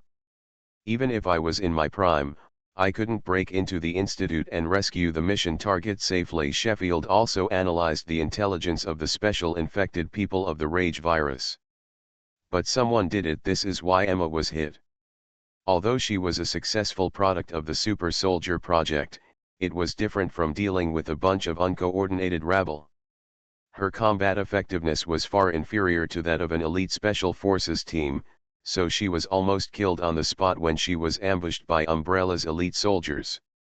Now that both Delta Special Forces teams have failed, she doesn't think that she and Jones can do better, let alone complete the mission alone. Then, Emma told the intelligence that Organization X had not yet obtained. Ronaldo's action team brought several computers out of the Institute, and the camp inspectors found that the hard drive in one of the computers was taken away by someone else. The elite team didn't know much about computers, and they didn't have the conditions to ask their superiors at the time. Moreover, because the combat mission did not require long-term combat, they didn't carry much weight, so under the captain's decision, they carried 3 computers back, including the one in the director's office of the Institute. However, the news of this matter was blocked by Ronaldo, and it was not reported for the time being, because if the unknown person really left the infected area alive, he would be in big trouble.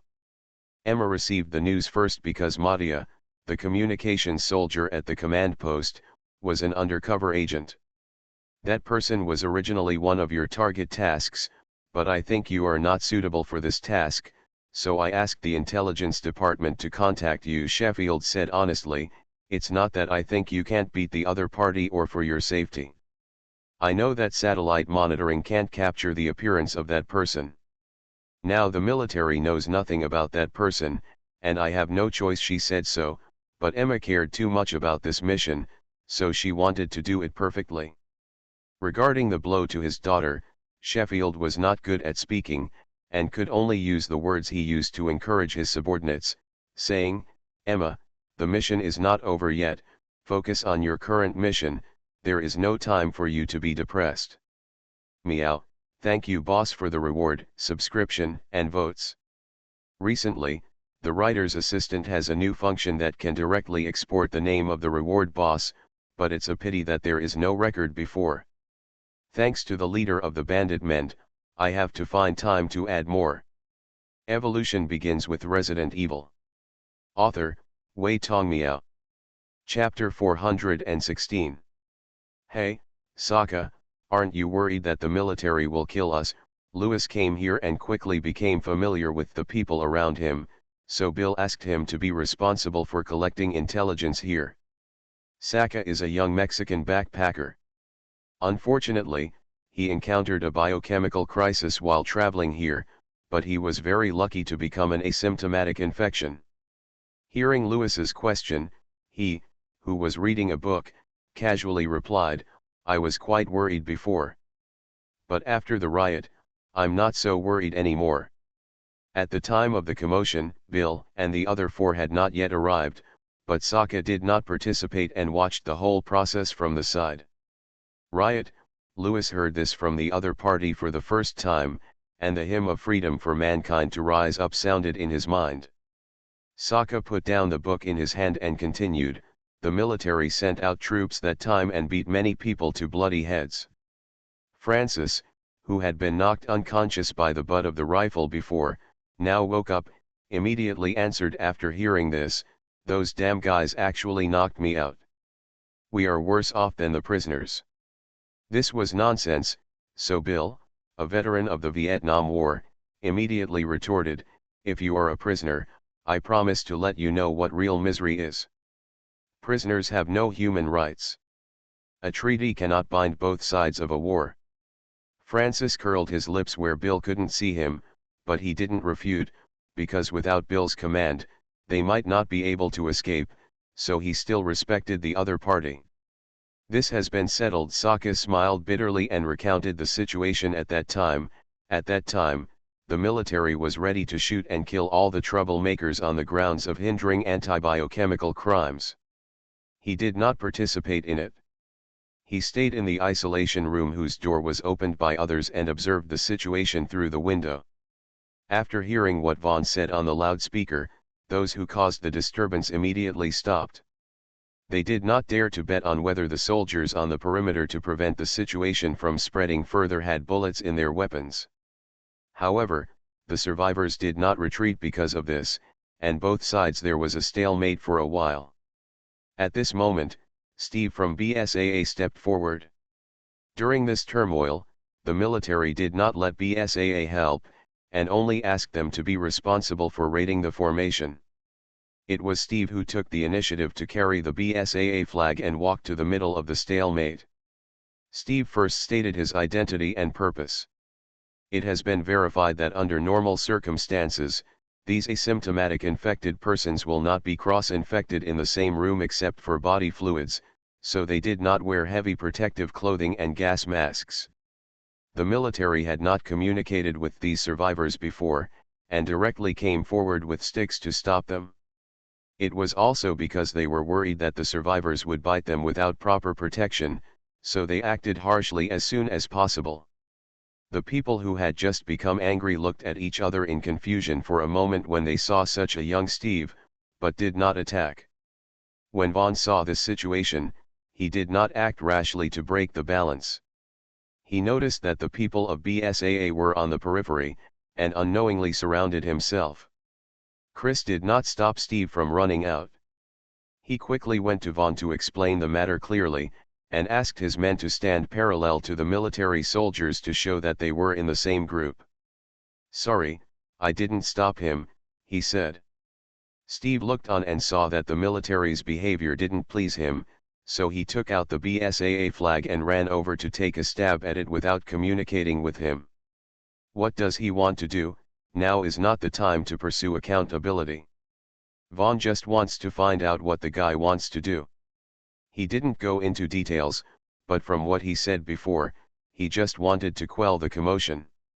Chris put in a good word for Steve, paused and said, "Steve has experience working with Duracef, so he did such an impulsive thing when he saw people blocking survivors like this. It is said to be a stop, but in fact it should be called a unilateral beating."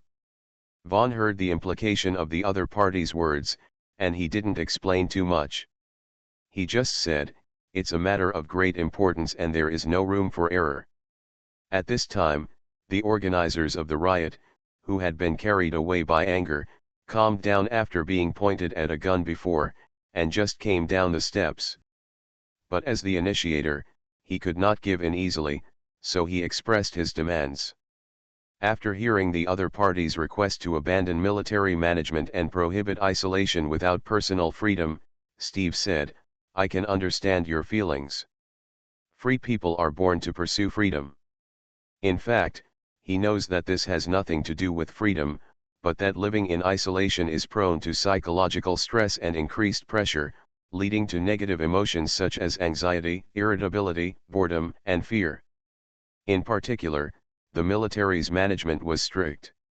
Soldiers kept a safe distance from survivors, and survivors were not allowed to communicate with each other.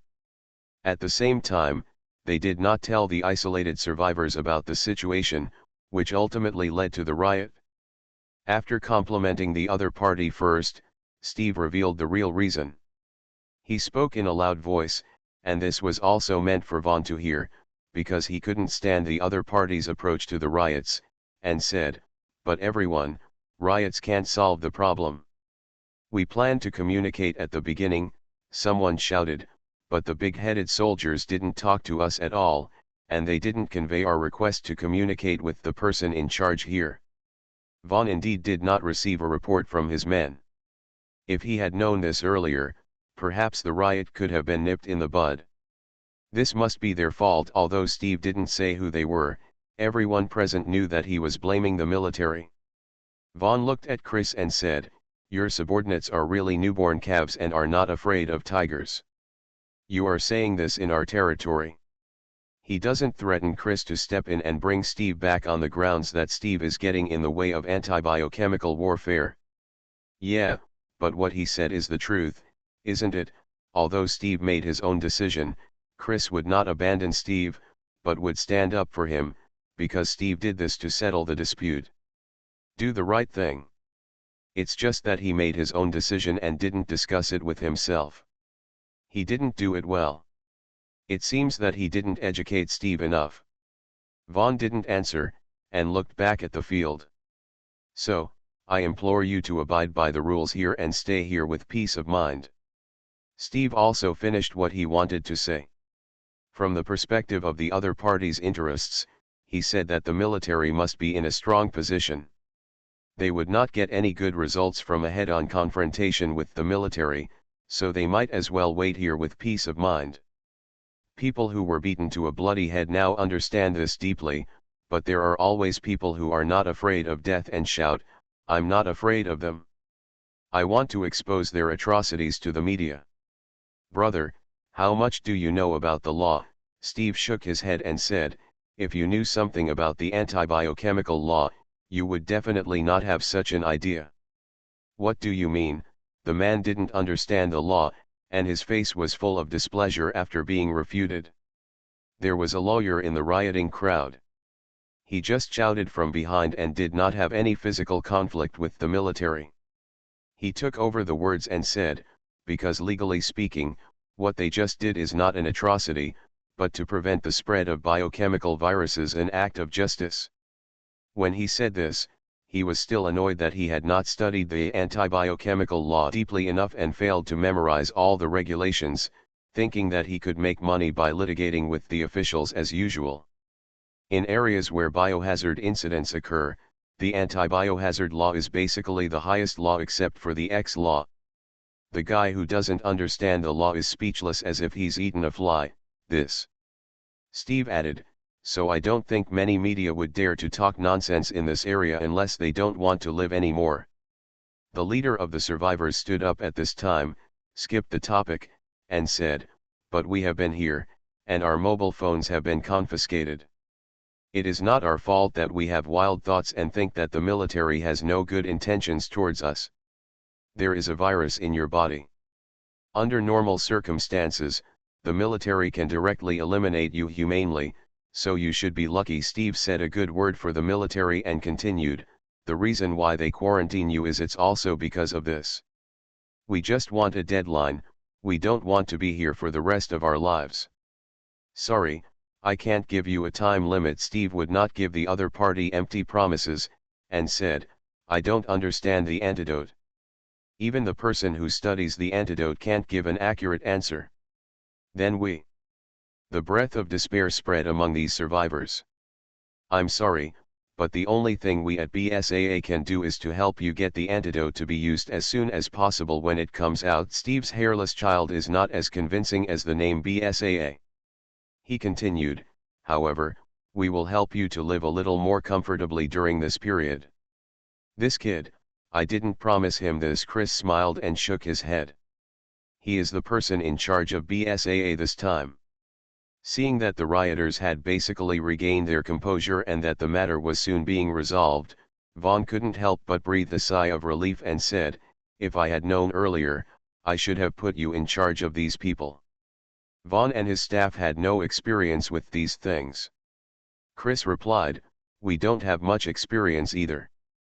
But judging from this matter, in the BSAA team, only Steve, who has experience working in TRSF, can do this well." Thinking of this, he had some ideas about Steve's arrangements. Sokka recounted what happened that day, then raised the book in his hand and said, "On the night of the riot, the luggage except the communication equipment was returned, and now we can chat with each other." His roommate was also outside at this time, exercising within the designated area, but after dinner, he basically had to stay in the isolation room and was not allowed to move around at will. However, the people currently in charge of the quarantine area are still the military, and BSAA is mainly focused on the blockade. Zoe, who was in a room with 3 grown men, said, "I heard that the quarantine area has indeed gotten better, but why do I always feel that the 4 of us are being specially targeted?" The other survivors were separated by men and women, and they were the only 4 who were in the same isolation room, and the door was locked. Francis repeated the incident of being knocked unconscious again, saying, "I was even knocked unconscious."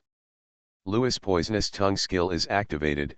"Okay, don't repeat your shame." Sokka ignored the angry Francis and answered Zoe's question with a shrug, "I don't know." Just then, Sokka's roommate with an afro came back and shouted, "Sokka! Did you hear that? There is an antidote." Sokka's face was filled with joy. He couldn't believe that the antidote was available so soon. He quickly confirmed, "Is it true?" The afro said happily, "Really, Steve said that the antidote has passed the review of the Center for Biological Products Evaluation and Research, SPR, and the Center for Drug Evaluation and Research, DR, and has been officially put into production. People in our quarantine area are the first users. Although the rage antidote has been developed, 80% of the effectiveness has met the standards of the Lighthouse State and can be submitted for review, so President Samur decided to have the factory produce a batch of antidote first and send it to various isolation areas for those who are asymptomatically infected. Use. Since the riots, Steve was appointed by Chris as the person in charge of the quarantine area. During this period, he has been specifically responsible for contacting those asymptomatic infections. Therefore, when Chris was troubled before, Steve was not by his side to assist him. As for Steve's punishment for disobeying orders and acting without authorization, the decision will be made after this incident. In fact, it is to give him a chance to redeem himself. Another point is that because of Chris's relationship, he knew about the antidote that day, but because there was no confirmed information about its production, he did not tell those who were quarantined for the time being, just to be on the safe side. That's great. Did you say when the antidote will arrive? Lewis was also very excited and joined the conversation. He didn't want to stay here for a long time. He and Sokka were familiar with each other, so Afro replied directly, "I don't know, but it shouldn't take long." Zoe speculated, "I remember that the T-virus antidote from Will Pharma Pharmaceuticals seemed to only take a few days from approval to production and sales." Everyone present had heard of the name Wellpharma Pharmaceutical Company, but it was a notorious one. "That's great." Sokka was very optimistic. Bill stood up from the bed, came to the door, and said, "Sokka, right? Can you do us a favor?" "You say." "We can't leave here, so can you please help ask the man named Steve why we are locked up and can't leave?" Looking at the old but energetic Bill, Sokka, who was in a good mood, patted his chest and responded. He found Steve, who was working at a temporary office near the quarantine area. The two sides were separated by a barbed wire fence. He told Bill's problem. Steve had just learned about this and asked strangely, "Is what you said true? I thought they were just like everyone else." "It should be, and the military people must not have forgotten this. They send meals to them regularly every day." Because of the tough military style, Sokka did not dare to ask the soldiers who delivered the meals, and others only thought that Bill and the others had not passed the observation period, so they could not be released for the time being, so no one took the initiative to tell Steve. I know Steve didn't delay and went directly to Chris. Although he didn't understand the situation of the four Bills, he had a gut feeling that there was something wrong, so he approached Chris to support him.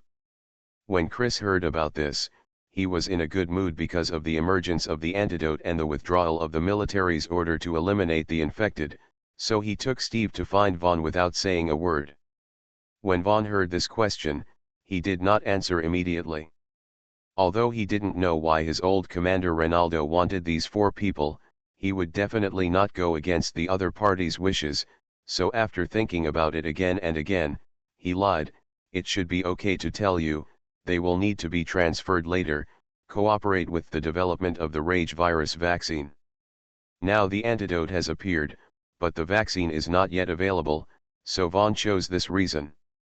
At the same time, he said, "The names have been personally named above, and someone will come and take them away later." Ronaldo also informed him this morning that a helicopter from the Institute of Virology would come to pick him up directly. Steve thought about it and said, "I see, then I will reply to them later so that they can be mentally prepared." In his view, communication is very important. "It's so simple," Vaughn commented on Steve in his heart, and then said to Chris, "Chris, you stay here first. I want to discuss with you the plan for the rescue mission in Savannah City. Then you guys talk first. Seeing this, Steve took the initiative to leave here. Chris did not become suspicious and chatted with Vaughn about the rescue plan. Meow, thanks for subscribing and voting meow. Evolution begins with Resident Evil. Author, Wei Tong Meow. Chapter 417. Just when the antidote for the rage virus passed the approval of the National Regulatory Agency and began to be put into production, President Seymour was also preparing for the press conference of the Savannah incident. Diamond suit, diamond suit, diamond suit, diamond suit. Luo Guang did not change his original plan to go to Washington because of this incident, but plans could not keep up with changes, and another thing changed his arrangement. Before leaving the GIMZ base in South Africa, he arranged a task for the Death Squad. Now that the mission is back, Hank said that he got a virus, so Luo Guang took it along the way and sent it to the GIMZ Forces Research Institute together with the rage virus he made. And the Mother Nest Research Institute didn't have many people, so he didn't let them study these. During the Harlan incident, they were also researching vaccines and antidotes for the Harlan virus, so they asked the people of the Mother Nest Research Institute to conduct research and development. As for the blood plague clone, he was not anxious. He wanted to test it in a place like the Mother Nest where there were few people and it was relatively safe. In the end, he returned to South Africa in person as Wu Song and met Hank and Lone Wolf, who had returned from the mission. Luo Guang did not intend to act against Sanli and company so quickly at first, but the other party dared to attack his own troops, so he would not let the other party go easily. Solving Sanli and company's intelligence organization in Cape Town was just an appetizer for revenge. His attack on Sanli and headquarters network system in Europe, which caused the other party's stock price to fall due to network problems, was just an appetizer. The mission he sent Hank and Lone Wolf to perform was the first course of the meal. The Chen brothers did not participate in this mission. They were responsible for strengthening the security of the GIMZ unit's South African training ground and training screen security personnel, while Hank and Lone Wolf were assigned by Luo Guang alone to investigate a factory of Sanli and company in West Africa. A few days ago, Hank and Lone Wolf completed the mission and returned. It's just that Luo Guang has been busy with the Savannah incident, so now he has time to go back and listen to the report. As for not communicating by phone, it is because of confidentiality. The content of this mission cannot be leaked. Luo Guang invited the two to talk in his office and asked, "Hank, Lone Wolf, how is the mission going?" Lone Wolf went into the factory to work undercover and almost couldn't get out. This was not arranged by Luo Guang. He only told the two the mission objectives. The specific implementation was up to them. He looked at Lone Wolf, who didn't seem to be injured and looked good. Lone Wolf said, "There is something wrong with that factory. It is haunted and people disappear from time to time, so they have been recruiting, but the salary is high, so many people still go there. The economy in West Africa is not developed. Many poor families naturally want to work in the factory to make a living." He didn't dare to tease the boss and said, "I am in good health, so I jumped the queue and successfully got the job and went in undercover. As a result, their factory didn't pay me in order to save money at the end of the month, so they caught me for experiments." In fact, Lone Wolf was physically strong, so he was directly identified as an excellent experimental material, so he was directly on the list. Otherwise, under normal circumstances, those people would disappear after 2 to 3 months. At that time, Lone Wolf didn't carry a gun in order to be an undercover. Because he had to go through security checks every time he went from the iron dormitory to the factory to work, he used the materials in the factory to hide 2 steel knives at his workstation. After the work was over that day, the factory supervisor specifically named Lone Wolf and another person, and then asked a group of mercenaries to take them to the prisoner transport vehicle that had been parked at the back door. Or maybe it was because the escort work had always been easy, so these mercenaries were not very vigilant, and they did not tie the two people with ropes, but just lied and coaxed the two people with uneasy faces to get on the car. So while being monitored and escorted, Lone Wolf suddenly rebelled, easily slashed the throat of the mercenary next to him, took away the weapon in his hand, and quickly dealt with several mercenaries around him, while the remaining mercenaries were dealt with by Hank, who was ambushing on the cliff near the back door. When Lone Wolf came to work in the factory, Hank was not at ease either. He had to ambush outside the factory every day. In order to ensure that he could meet Lone Wolf at any time, he basically ate, drank, defecated, and urinated on the cliff near the factory. On the day when Lone Wolf was taken away, the situation was different from the past. A group of mercenaries appeared in a prisoner transport car and entered the factory from the back door. Therefore, the sensor device that Hank had arranged in advance was triggered.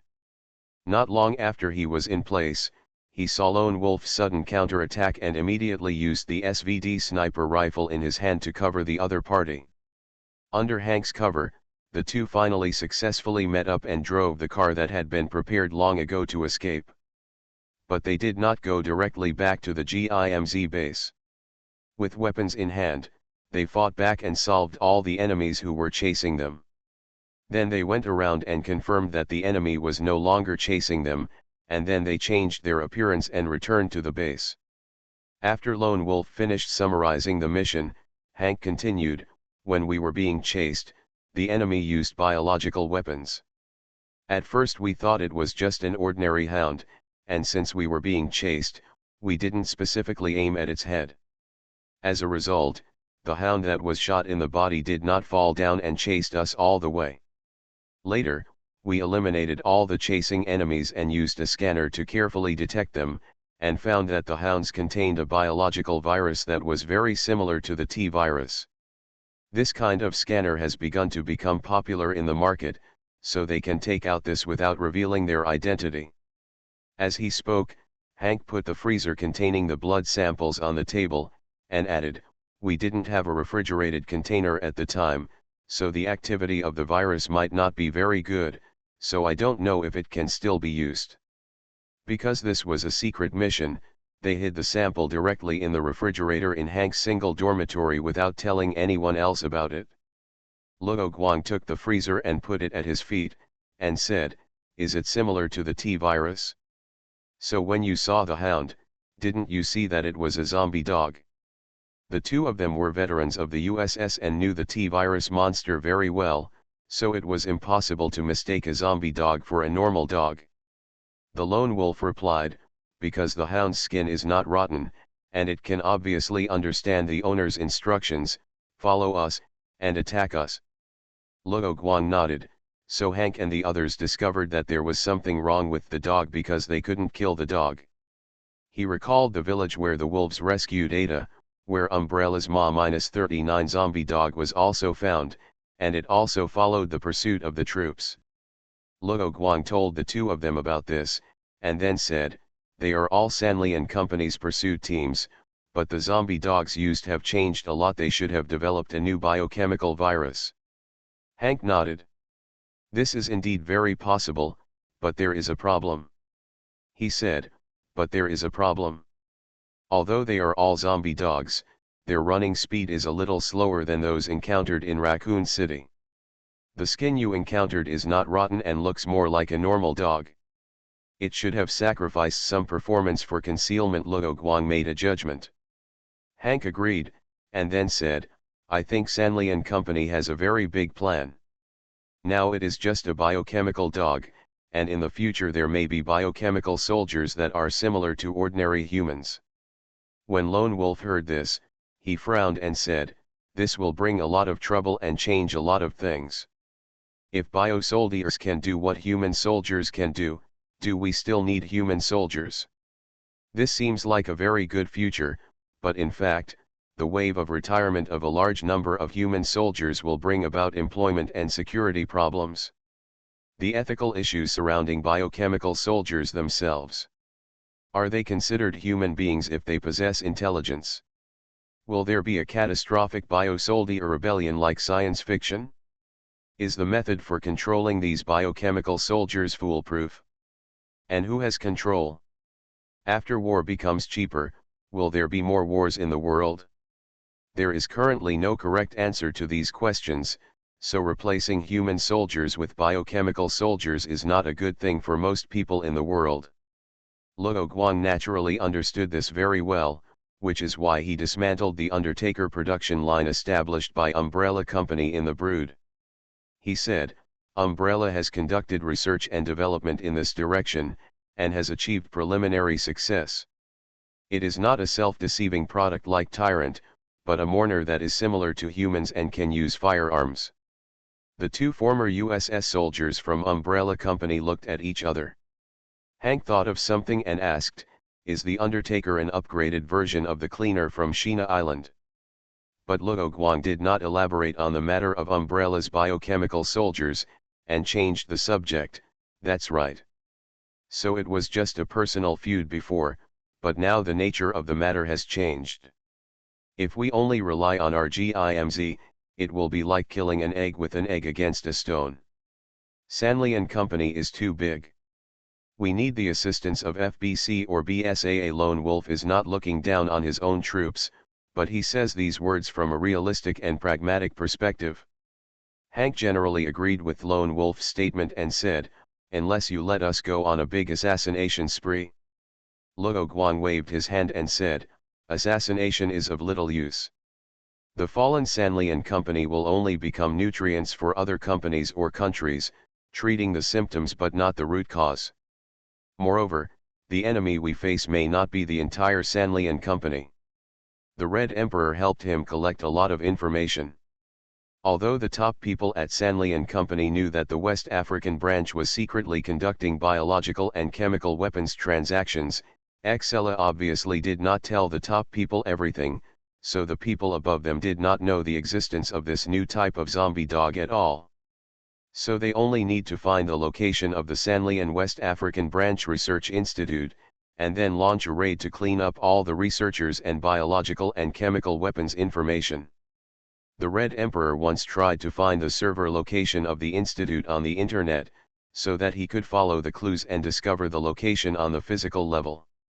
However, because of Ada's theft of data, Excella drew inferences from one example and began to pay attention to network security issues. Therefore, the Sanley and West African Research Institute network is now in a closed regional network, leaving the Red Emperor unable to start. In the end, it was only known from the call between Axela and Wesker that the research institute was located in a place called Relics. By the way, have you got any evidence that the other party is from Sanley and Company? This was the purpose of Luo Guang asking them to carry out this task. He originally planned to let BSAA solve the problem after getting the evidence. This plant is one of the processing plants that Irwin is responsible for. The missing information was collected by organization. The hyenas wandering around thought they had found the truth. But Luo Guang is different. He is familiar with the routine of biochemical crisis and knows very well that such irregular disappearances are often a sign of biochemical crisis, especially in this world full of biochemical crisis. He guessed correctly, there is indeed a problem there. Unfortunately, Sanley and Company is very clean. Lone Wolf replied, sorry, boss. We couldn't get any evidence from them, and there seems to be no problem inside the factory. The missing people were taken away. I was worried that Hank would not be able to track them after getting on the car, so. Okay, didn't I say it before? Your safety is the top priority for this mission. As for the problem of alerting the snake, Luo Guang thought about it when he sent two people, but he felt that doing so would at least make Sanley and Company less rampant, thereby delaying the other party's research progress. And the snake that was originally perfectly hidden will naturally take action after being alerted, which will make it easier to leave clues and reveal flaws.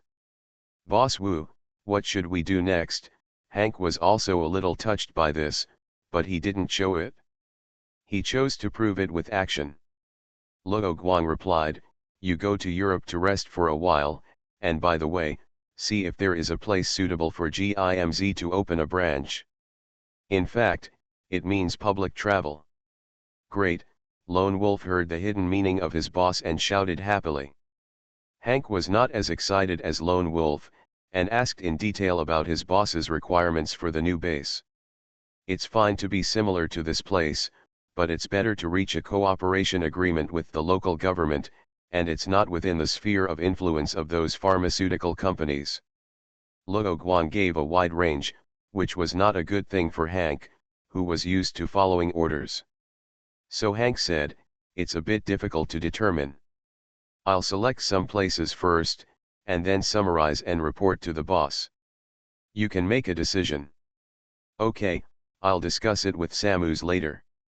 "Boss, I'm more familiar with this than the boss." Lone Wolf raised his hand and said, "I used to play the role of intelligence officer and liaison officer in the death squad, so the boss considered it from the military and security aspects, and I considered the location of the sub-base from other aspects. This is to show his added value. Working here is much more comfortable than when he was in Umbrella." "Okay, it's settled." Luo Guang nodded, and then let Lone Wolf leave first. He still had something to say to Hank. Lone Wolf didn't ask much and left the office directly. After watching Lone Wolf leave, Hank asked, "Boss, is there anything else?" Luo Guang took out 2 pills from his pocket, one blue and one red. "Here are 2 pills." He put the pills on the table and said, "This blue pill can regulate your body and restore the hidden injuries left by your encounter with G. William.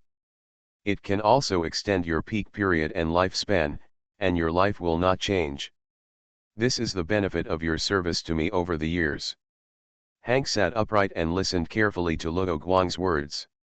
"And this red pill, you can get more powerful power and longer life, but once you choose this, your retirement plan will be postponed, and there will be no turning back. You will serve me for the rest of your life."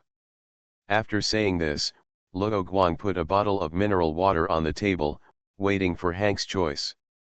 "Meow, thank you for your subscription and votes, and work hard on the next chapter. You are listening to Novels at Bless Up channel. Wish you happiness and luck. Please subscribe to receive new novels. How do you feel about this novel? Please like and leave a comment." Evolution begins with Resident Evil. Author, Wei Tongmiao. Chapter 418. Hank looked at the 2 pills in front of him, and his first reaction was to feed the pills to the other person.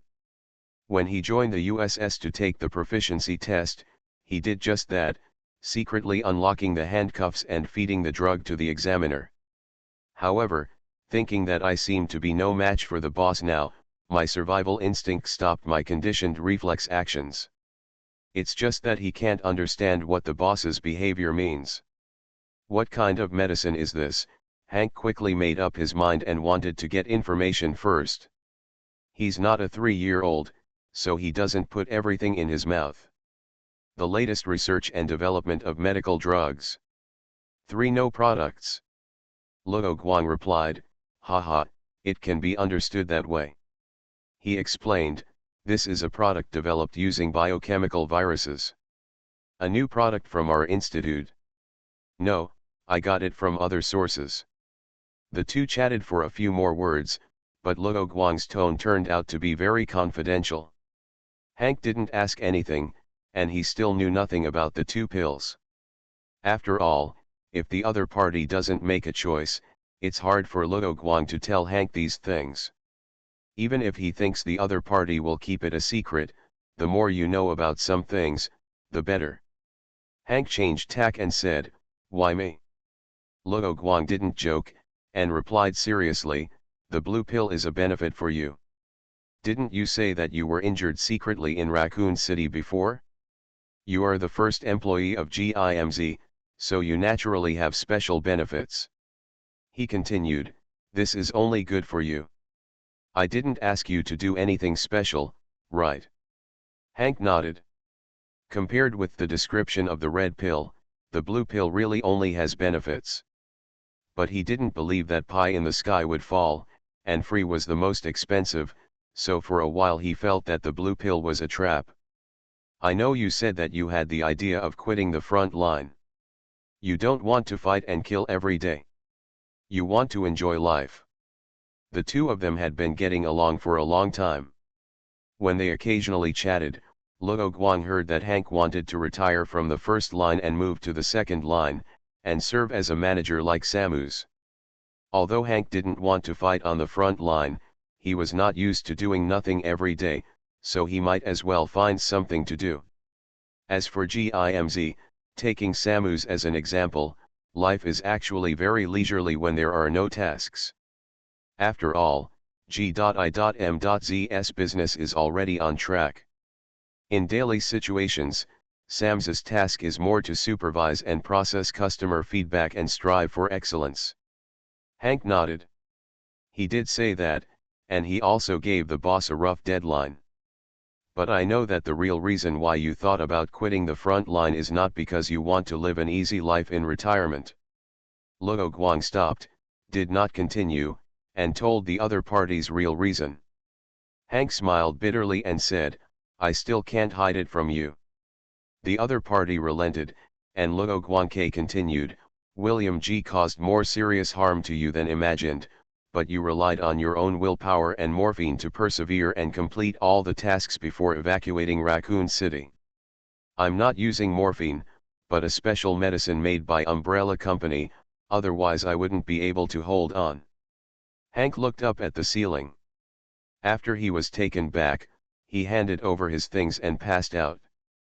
When he woke up, he saw an unfamiliar ceiling, the same white color as here. He looked at his boss and continued, later, Umbrella's treatment team cured my injury. I don't know what method was used. I didn't need much rest and I was able to continue my mission. No wonder Hank took over the mission to Lotford Island so quickly, Luo Guang thought to himself and sent a message on his mobile phone. Hank saw his boss's actions, but didn't think much about it. He told his current situation, I predicted before that I wouldn't be able to do it in about 10 years. But after just over a year, my physical condition suddenly declined rapidly. And the speed is incredible. If he was still in his prime, when he discussed with Lone Wolf to investigate the factory, his plan would be more domineering, and he would eventually try to capture the enemy alive. For the first time, Luo Guang saw Hank's expression of reluctance. Hank continued talking about his own affairs, now I can still rely on my rich experience to defeat Victor, but in a year or two, I won't be able to defeat him. People who have been surviving on the battlefield for half their lives may have to say goodbye early due to physical reasons. This is the battlefield. This was something he found difficult to accept, because normally his body would not decline so quickly. But rationally, he finally made the decision to leave the front line before he was eliminated from the battlefield. Luo Guang quickly received the reply from the Red Emperor. He downloaded the attachment from his computer mailbox and opened it. Inside was Hank's file on Umbrella's employment. No wonder you're aging prematurely. Luo Guang's words attracted Hank's attention. Will he, who attaches great importance to health, age prematurely? What's the meaning? The reason why you recovered so quickly after coming back from Raccoon City is because the surgery performed on you by Umbrella Company depleted the vitality of your body cells in advance. But there are a lot of cell turnovers in the human body every day. Luo Guang understood what the other party meant and said, that's what Umbrella speculated. In my opinion, this surgery consumes your vitality or lifespan in advance, so you enter the decline period of your body in advance. After all, it is easy to lose money. But it is basically impossible to return to the situation as before. So that's how it is. Hank didn't doubt the source of his boss's information. He knew himself very well, and he did look older than other normal people. Seeing that the other party accepted the statement, Luo Guang said, although I just learned about this situation, it's not a big problem. These 2 pills are still effective. Hank asked, but didn't you say that it's basically impossible to recover as before? This pill can prolong life. For example, if you originally had a lifespan of 70 years, you will only be 60 years old after the operation, but you can live 10 more years after taking this medicine. This increase and decrease, doesn't it mean that your peak period can be maintained at a normal time? This is not the kind of longevity pill in the world of cultivation, but a pill made by Luo Guang using the Shinra virus, and the color on the outside is painted with food coloring. The difference between the two is that the Shinra virus of the blue pill will die naturally after completing the task, while the red pill will not, so Luo Guang can control the other party at any time, so he said that he would serve him for the rest of his life. Just because I am the first employee, Hank returned his eyes to the two pills on the table. Yes, it's that simple, Luo Guang answered quickly. After all, it's not that some of his plans can't be implemented without Hank. In that case, why does the red pill appear? I don't have to make any choice, right? Hank was puzzled by this question.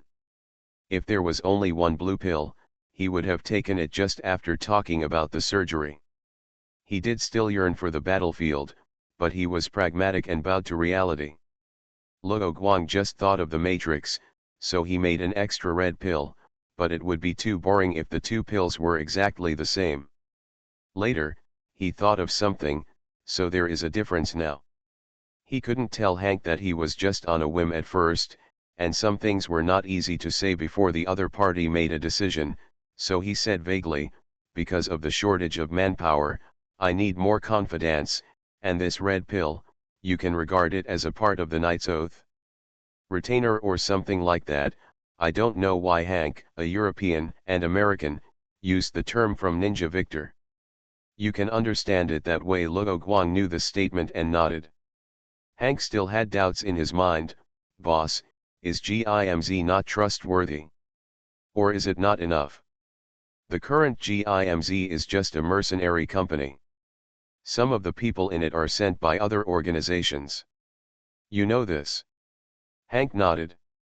For example, the Echo Squad was sent by the Lighthouse National Military. But he heard that the Echo Squad seemed to have fooled the military before and did not obey the orders from above, but in the end they were exempted from blame and punishment. So I need some trustworthy people to watch GIMZ for me and perform some confidential tasks for me. What Luo Guang is most worried about now is the safety of GIMZ, especially after he knew about the cooperation between Wesker and Tri-Union Company. He needed a general to stop the other party. Although Wesker may not lower his status and take action personally, it would be a good idea to be on the safe side. But I was originally from Umbrella. It doesn't matter, and Umbrella is no longer here. You at least care more about money and benefits. Luo Guang was originally from Umbrella, so he naturally didn't care about these things. Hank didn't say anything else. He looked at the pill in front of him and was silent for a while. He picked up the red pill and swallowed it directly. With a thud, Hank fell on the table, fainted, and began to undergo body transformation. Luo Guang concentrated his mind. This kind of body strengthening operation was also the first time he had done it. The situations he told Hank were just predicted by the system. The actual effect would depend on the situation after Hank woke up. Time passed by minute. He gave orders in advance, so no one knocked on the door to disturb him during this period. Hank slowly woke up, blinked his eyes, clenched his fists, and said, I feel a lot more relaxed. So he didn't question the coma after he woke up. Go test your current abilities and come back to tell me. If the other party asks why you have become stronger, just say it is a mysterious oriental technique called Yujing Face Y. Luo Guang briefly explained the meaning of this word. Yes, Hank was very excited. Now he felt full of energy. He left the office and started testing 100-meter sprint, rope climbing, long jump, etc., and his results even surpassed his youth. Victor happened to be exercising with Caroline, and he soon found that Hank's situation was different from before, which aroused his fighting spirit. Hank, I want to challenge you. Hank has heard Victor say this many times, he wins more and loses less. However, he had been performing training tasks in the mysterious country before, so the two had not competed for a while. Luo Guang also used the surveillance cameras inside the base to pay attention to this competition. All items of the physical fitness test, including Victor's previous advantage items, were crushed by Hank. Hank defeated Victor by 2 seconds in the normal and closed eye disassembly and assembly of the gun, while Caroline, who joined temporarily, lost by 1.6 seconds. Then came the 3-shot fixed target and moving target shooting competition of pistol, shotgun, and assault rifle. Hank took 12.6 seconds to hit all 10 rings, while the other two took more than 15 seconds when the number of rings was the same. These data are the results when Hank has not fully understood the changes, and the results will be further improved. The lone wolf came when he heard the sound. He had just been on a mission with Hank recently, but he was not as strong as he is now.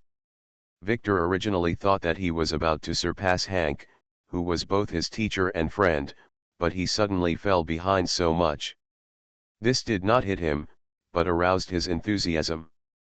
Finally, the three of them entered the last stage, close combat. Hank felt his own strength and said directly, "You all come together." Victor and Caroline looked at each other and nodded. They knew that Hank was very strong now, so they did not refuse to cooperate because of their arrogance. Moreover, because they often competed with each other, they knew their competitors very well, so they cooperated well. Victor launched the first wave of attacks, and Caroline moved behind Hank.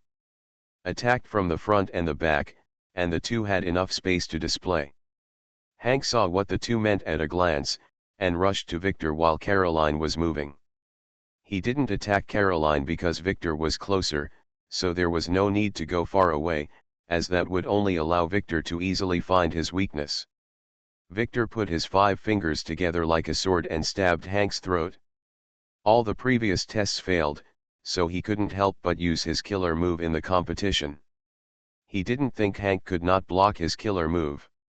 Hank grabbed the hand that attacked him at a speed that was beyond his comprehension. Before he could block it with his other hand, Hank had already thrown him over his shoulder. Victor landed on his feet first, exerted force on his waist, and his back was not thrown to the ground. Caroline changed her strategy and rushed to Hank halfway.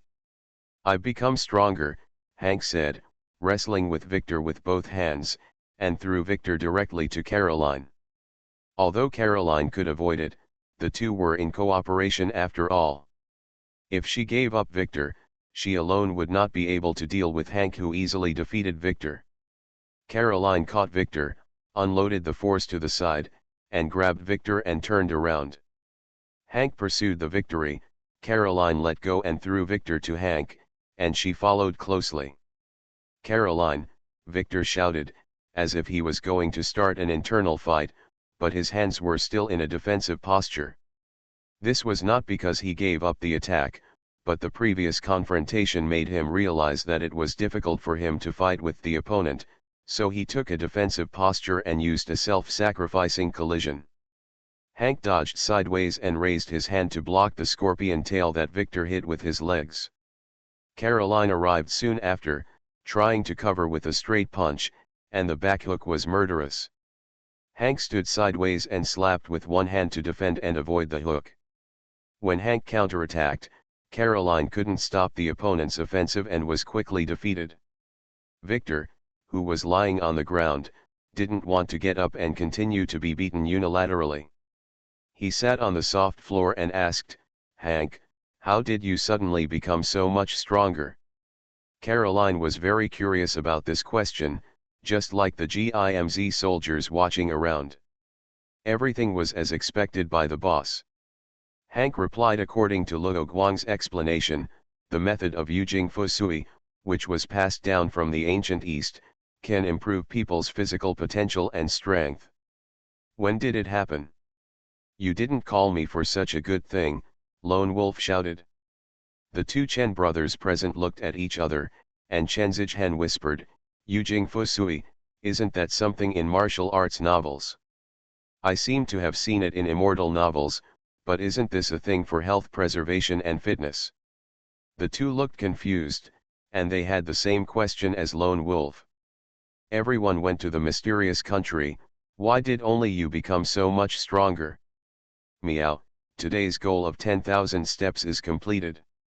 Evolution begins with Resident Evil. Author, Wei Tong Miao. Chapter 419. Luo Guang has been watching Hank's test. Judging from his own experience, this enhancement was very successful. Strengthening rather than evolving, so even if Hank has children, the Shinra virus will not be passed on. The most likely thing is that when Hank was infected by the Shinra virus, his body underwent beneficial changes and was passed on. If it was a malignant change, Luo Guang could directly control the Shinra virus in Hank's body and solve it. Writing this, I hope readers will remember our domain name Taiwan Novel Network Rightward Arrow. Luo Guang will not deliberately change Hank's body to make it inheritable, because everyone's situation is different, and letting nature take its course is also a good choice. Before, he only tried this kind of enhanced surgery based on his understanding of normal humans, and did not carry out customized transformation. Strength, 13, Agility, 13, Endurance cannot be measured, Intelligence and willpower cannot be measured. The system gave a preliminary report. However, Luo Guang personally handled Hank's enhancement after all, so he could roughly judge that Hank's endurance also exceeded the human limit, reaching about 14. This is a situation that can only be achieved by choosing the red pill. If it is the blue pill, the ability will not exceed the human limit. Only by transcending human limits can one barely qualify to stand in front of Wesker. However, Luo Guang feels that this attribute is not yet Hank's limit. As his body becomes more and more accustomed to the Shinra virus, his physical fitness can be improved further. How about it? After getting rid of everyone's questioning, Hank returned to his boss's office. Before he could sit down, he heard his boss asking him questions. Although Luo Guang just watched the other party's test, whether this enhancement is good or not depends on how he feels. With an excited smile on his face, Hank said, "I've never been so happy." He is stronger now than he was at his peak, not only because of his stronger body, but also because of his richer combat experience. The biggest trouble for veterans is that as they grow older, their experience becomes more and more abundant, but their physical abilities are getting worse day by day. It's just that the speed is too slow to be noticed. As a result, the so-called peak period in the end is nothing more than the highest balance between the two. Therefore, veterans often have reached the pinnacle in experience and technology, but their bodies can no longer keep up with their thinking. This is too cruel for people who are addicted to battlefields and various tasks. That's why the cold-faced Hank looks so excited now. However, Hank did not get carried away because he thought of something. Didn't the boss who got the pill earlier than him never use it? No, or maybe this is the reason why my boss is so powerful. On the way to the office, Hank thought about this, but he did not ask anxiously, because he knew what he should know, and his boss would naturally tell him. That's good, but there are some things I want to tell you in advance. I. Hank sat upright and nodded. There is a biochemical virus inside your body. Hank raised his eyebrows. It was true that the boss had said that the pills were made of biochemical viruses, but he thought they were similar to Umbrella's medical products and that no biochemical viruses would remain in the body after use. If you took the blue pill, this virus wouldn't exist. Luo Guang pointed out another difference between the blue pills, and then continued, but relatively speaking, the effect will be a little worse. This is the price of becoming stronger. I understand. After hearing the advantages of the blue pill, Hank did not regret his choice. Not only this effect, most of the biochemical viruses, parasites, or other things that invade your body will be swallowed by this virus. One mountain cannot accommodate two tigers, not even one male and one female. However, don't try poison yourself when you have nothing to do. Luo Guang made a joke. But Hank's smile was so high that he didn't laugh. He calmed down his expression and nodded seriously. Then, He asked, "Boss, what tasks do I have next?" Luo Guang asked, "Do you know Albert Wesker?" When he saw Hank shaking his head, he briefly explained the person's identity. He can perfectly adapt to the ancestor virus. Your current physical fitness is still far behind compared with it, and that guy has evolved to hide bullets, so the role of firearms is extremely limited. In the past, Hank might have thought that his boss was bragging and how could one dodge a bullet, but looking at his current situation, anything was possible. Even if the success rate is not 100%, Hank now feels that he can predict and dodge bullets in advance by observing the opponent's tiny movements of pulling the trigger and pointing the gun. He asked, "Is this the goal of my next mission?" No. Luo Guang smiled and shook his head. "This person is now cooperating with Sanli and company. I am worried that he will attack here. Although there is no biochemical virus in the GIMZ training ground that Wesker is obsessed with, GIMZ has offended Sanli and company after all. Just in case, he needs someone to guard this place before he makes a blood plague clone. As for Hank's blood being obtained by Wesker, the possibility of analyzing the Shinra virus is basically zero. Because Luo Guang installed the crystallization gene of the eternal virus in Hank's Shinra virus, as long as it leaves Hank's body, the blood cannot flow and check in at each key node, heart and internal organs. It will automatically crystallize and be destroyed. I will be away for a while. During this time, please take care of the house and wait for me to come back, and then you and Lone Wolf will set off to Europe." Although Wesker was psychologically traumatized by him, Luo Guang did not look down on him. Every time he fought, he would collect and record the physical condition of the opponent to confirm how much the opponent had improved. When helping another Wesker child Alex deal with Wesker, Luo Guang succeeded in one shot. While Wesker was unconscious, he still did something else. It's just that Wesker's situation has not changed much from before, so he didn't explain it in detail. As usual, Luo Guang said to Hank, "If the gun is useless, use the cannon. The bullet can't hit because the range is not large enough." He was promoting the cannon doctrine and firepower theory again. Hank nodded without refutation.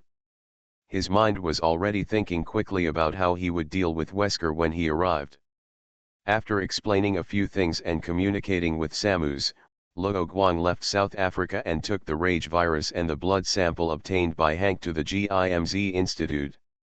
There are also other organizations, research institutes working on the rage virus vaccine, so there is no need for them to join in and compete with others for the title of the first inventor. Originally, Luo Guang planned to let them analyze the rage virus and put it aside to continue other projects, but Louis volunteered to ask if he could temporarily carry out a special research project alone. The tentative title of Louis's project is Rage Virus Life-Saving Medicine.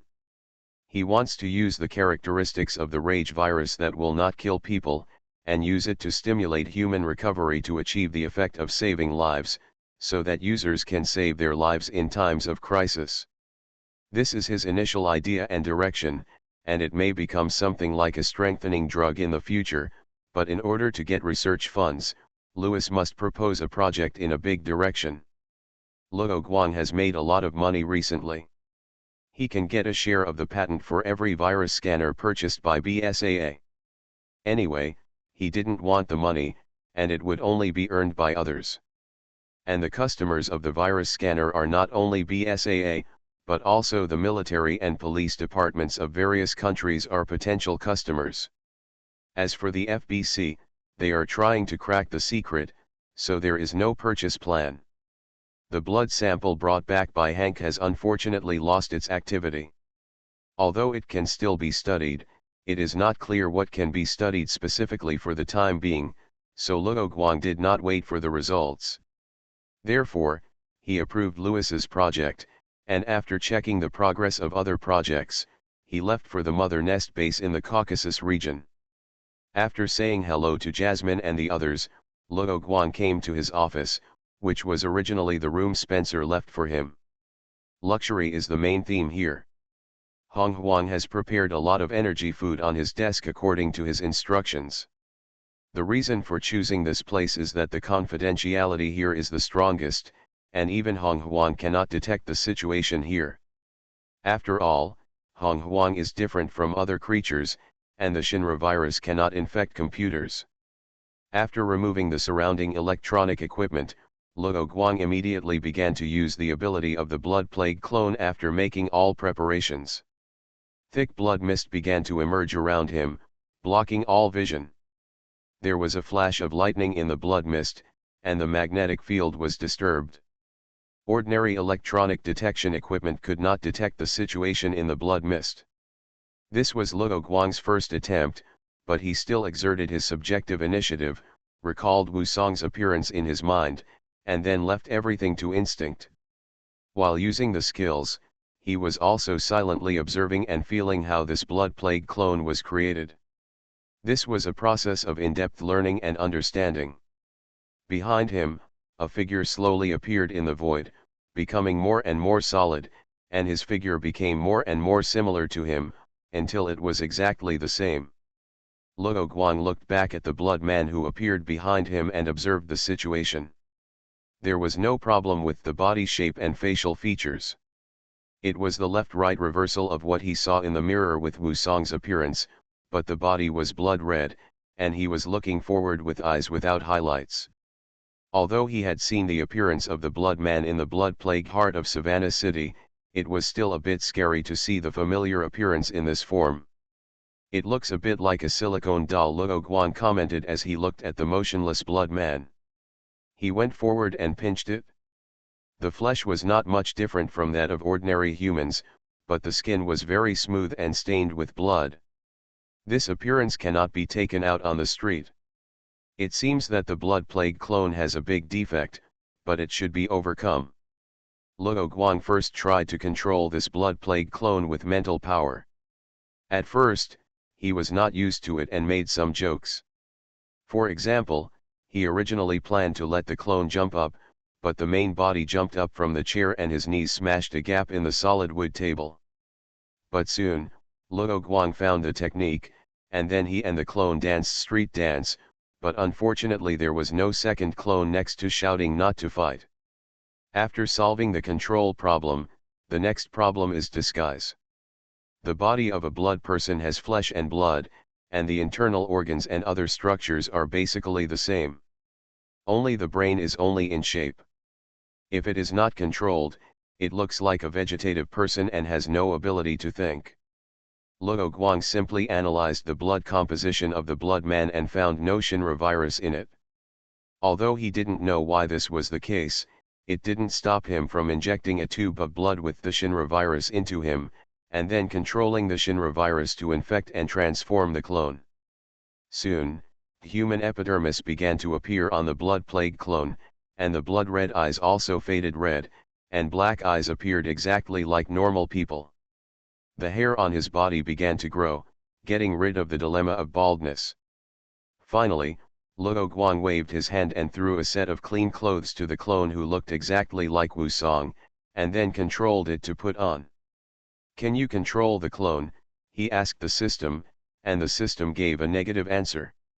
After confirming that the clone was basically the same as a normal human in all aspects, Luo Guang did not rush to control the clone to leave the office, but first cleaned up the mess left by the clone. The main body and the clone worked together to clean up the ground that was soiled by the blood mist. As the cleaning progressed, Luo Guang became more and more proficient in controlling the clone and distinguishing the main body from the clone. From the beginning, the clone mopped the floor while the main body ate energy food, to now the clone moved buckets to wipe the table while the main body ate energy food. Finally, the main body was playing computer games to break records and killing everyone in the Counter-Strike game, while the clone was wiping the rest of the room and packing up the cleaning tools. After finishing all this, Luo Guang lifted the restrictions on Hong Huang. In response to Luo Guang's call, Hong Huang, wearing a floral dress, appeared in the office in the form of a three-dimensional projection, looking at Wu Song, who suddenly appeared beside Luo Guang. Data streams flashed in her eyes, and she did not search for any traces of this person's appearance, as if he appeared here out of thin air. Is this the boss of G.I.M.Z? Hong Huang confirmed the appearance of the clone, but because the other party appeared too suddenly, she was not 100% sure. This is one of the differences between artificial intelligence and those fake intelligences, doubting what you see. That's right, give him an A-level permission. Luo Guang first gave his clone the permission to use the Red Emperor, and then he said, if anything happens to me, he will be my next successor. The Red Emperor did not object and faithfully carried out Luo Guang's order. After testing the ability of the Blood Plague clone, Luo Guang did not stop his research. Just like before, he wanted to explore the potential of this skill, such as becoming his resurrected body. Because this Blood Plague clone does not need Luo Guang to use energy all the time, it can obtain energy by eating and other methods. So even if the main body is destroyed, the clone will not disappear, so he thought of the possibility of resurrection by this trick. But this is just a helpless choice, because he doesn't know and doesn't want to try. If he dies, there is no way to test whether he can be resurrected, and he has no idea whether the system will be resurrected with him. Although Luo Guang can now analyze and merge viruses on his own with his use of the system, there are still many things in the system that he has not figured out, such as what the database is. Moreover, as a tool, the system can bring him a lot of convenience. Who doesn't like a personal butler? Are the weapons ready? Luo Guang called Hong Huang over. In addition to testing whether the other party could see the problem of the clone, another reason was to ask him about the weapons he prepared for the clone. When he was attacked at the GIMZ training ground before, he had never used the R-9 pistol because of its unique appearance. Therefore, he planned to take this opportunity to let Hong Huang prepare a new weapon.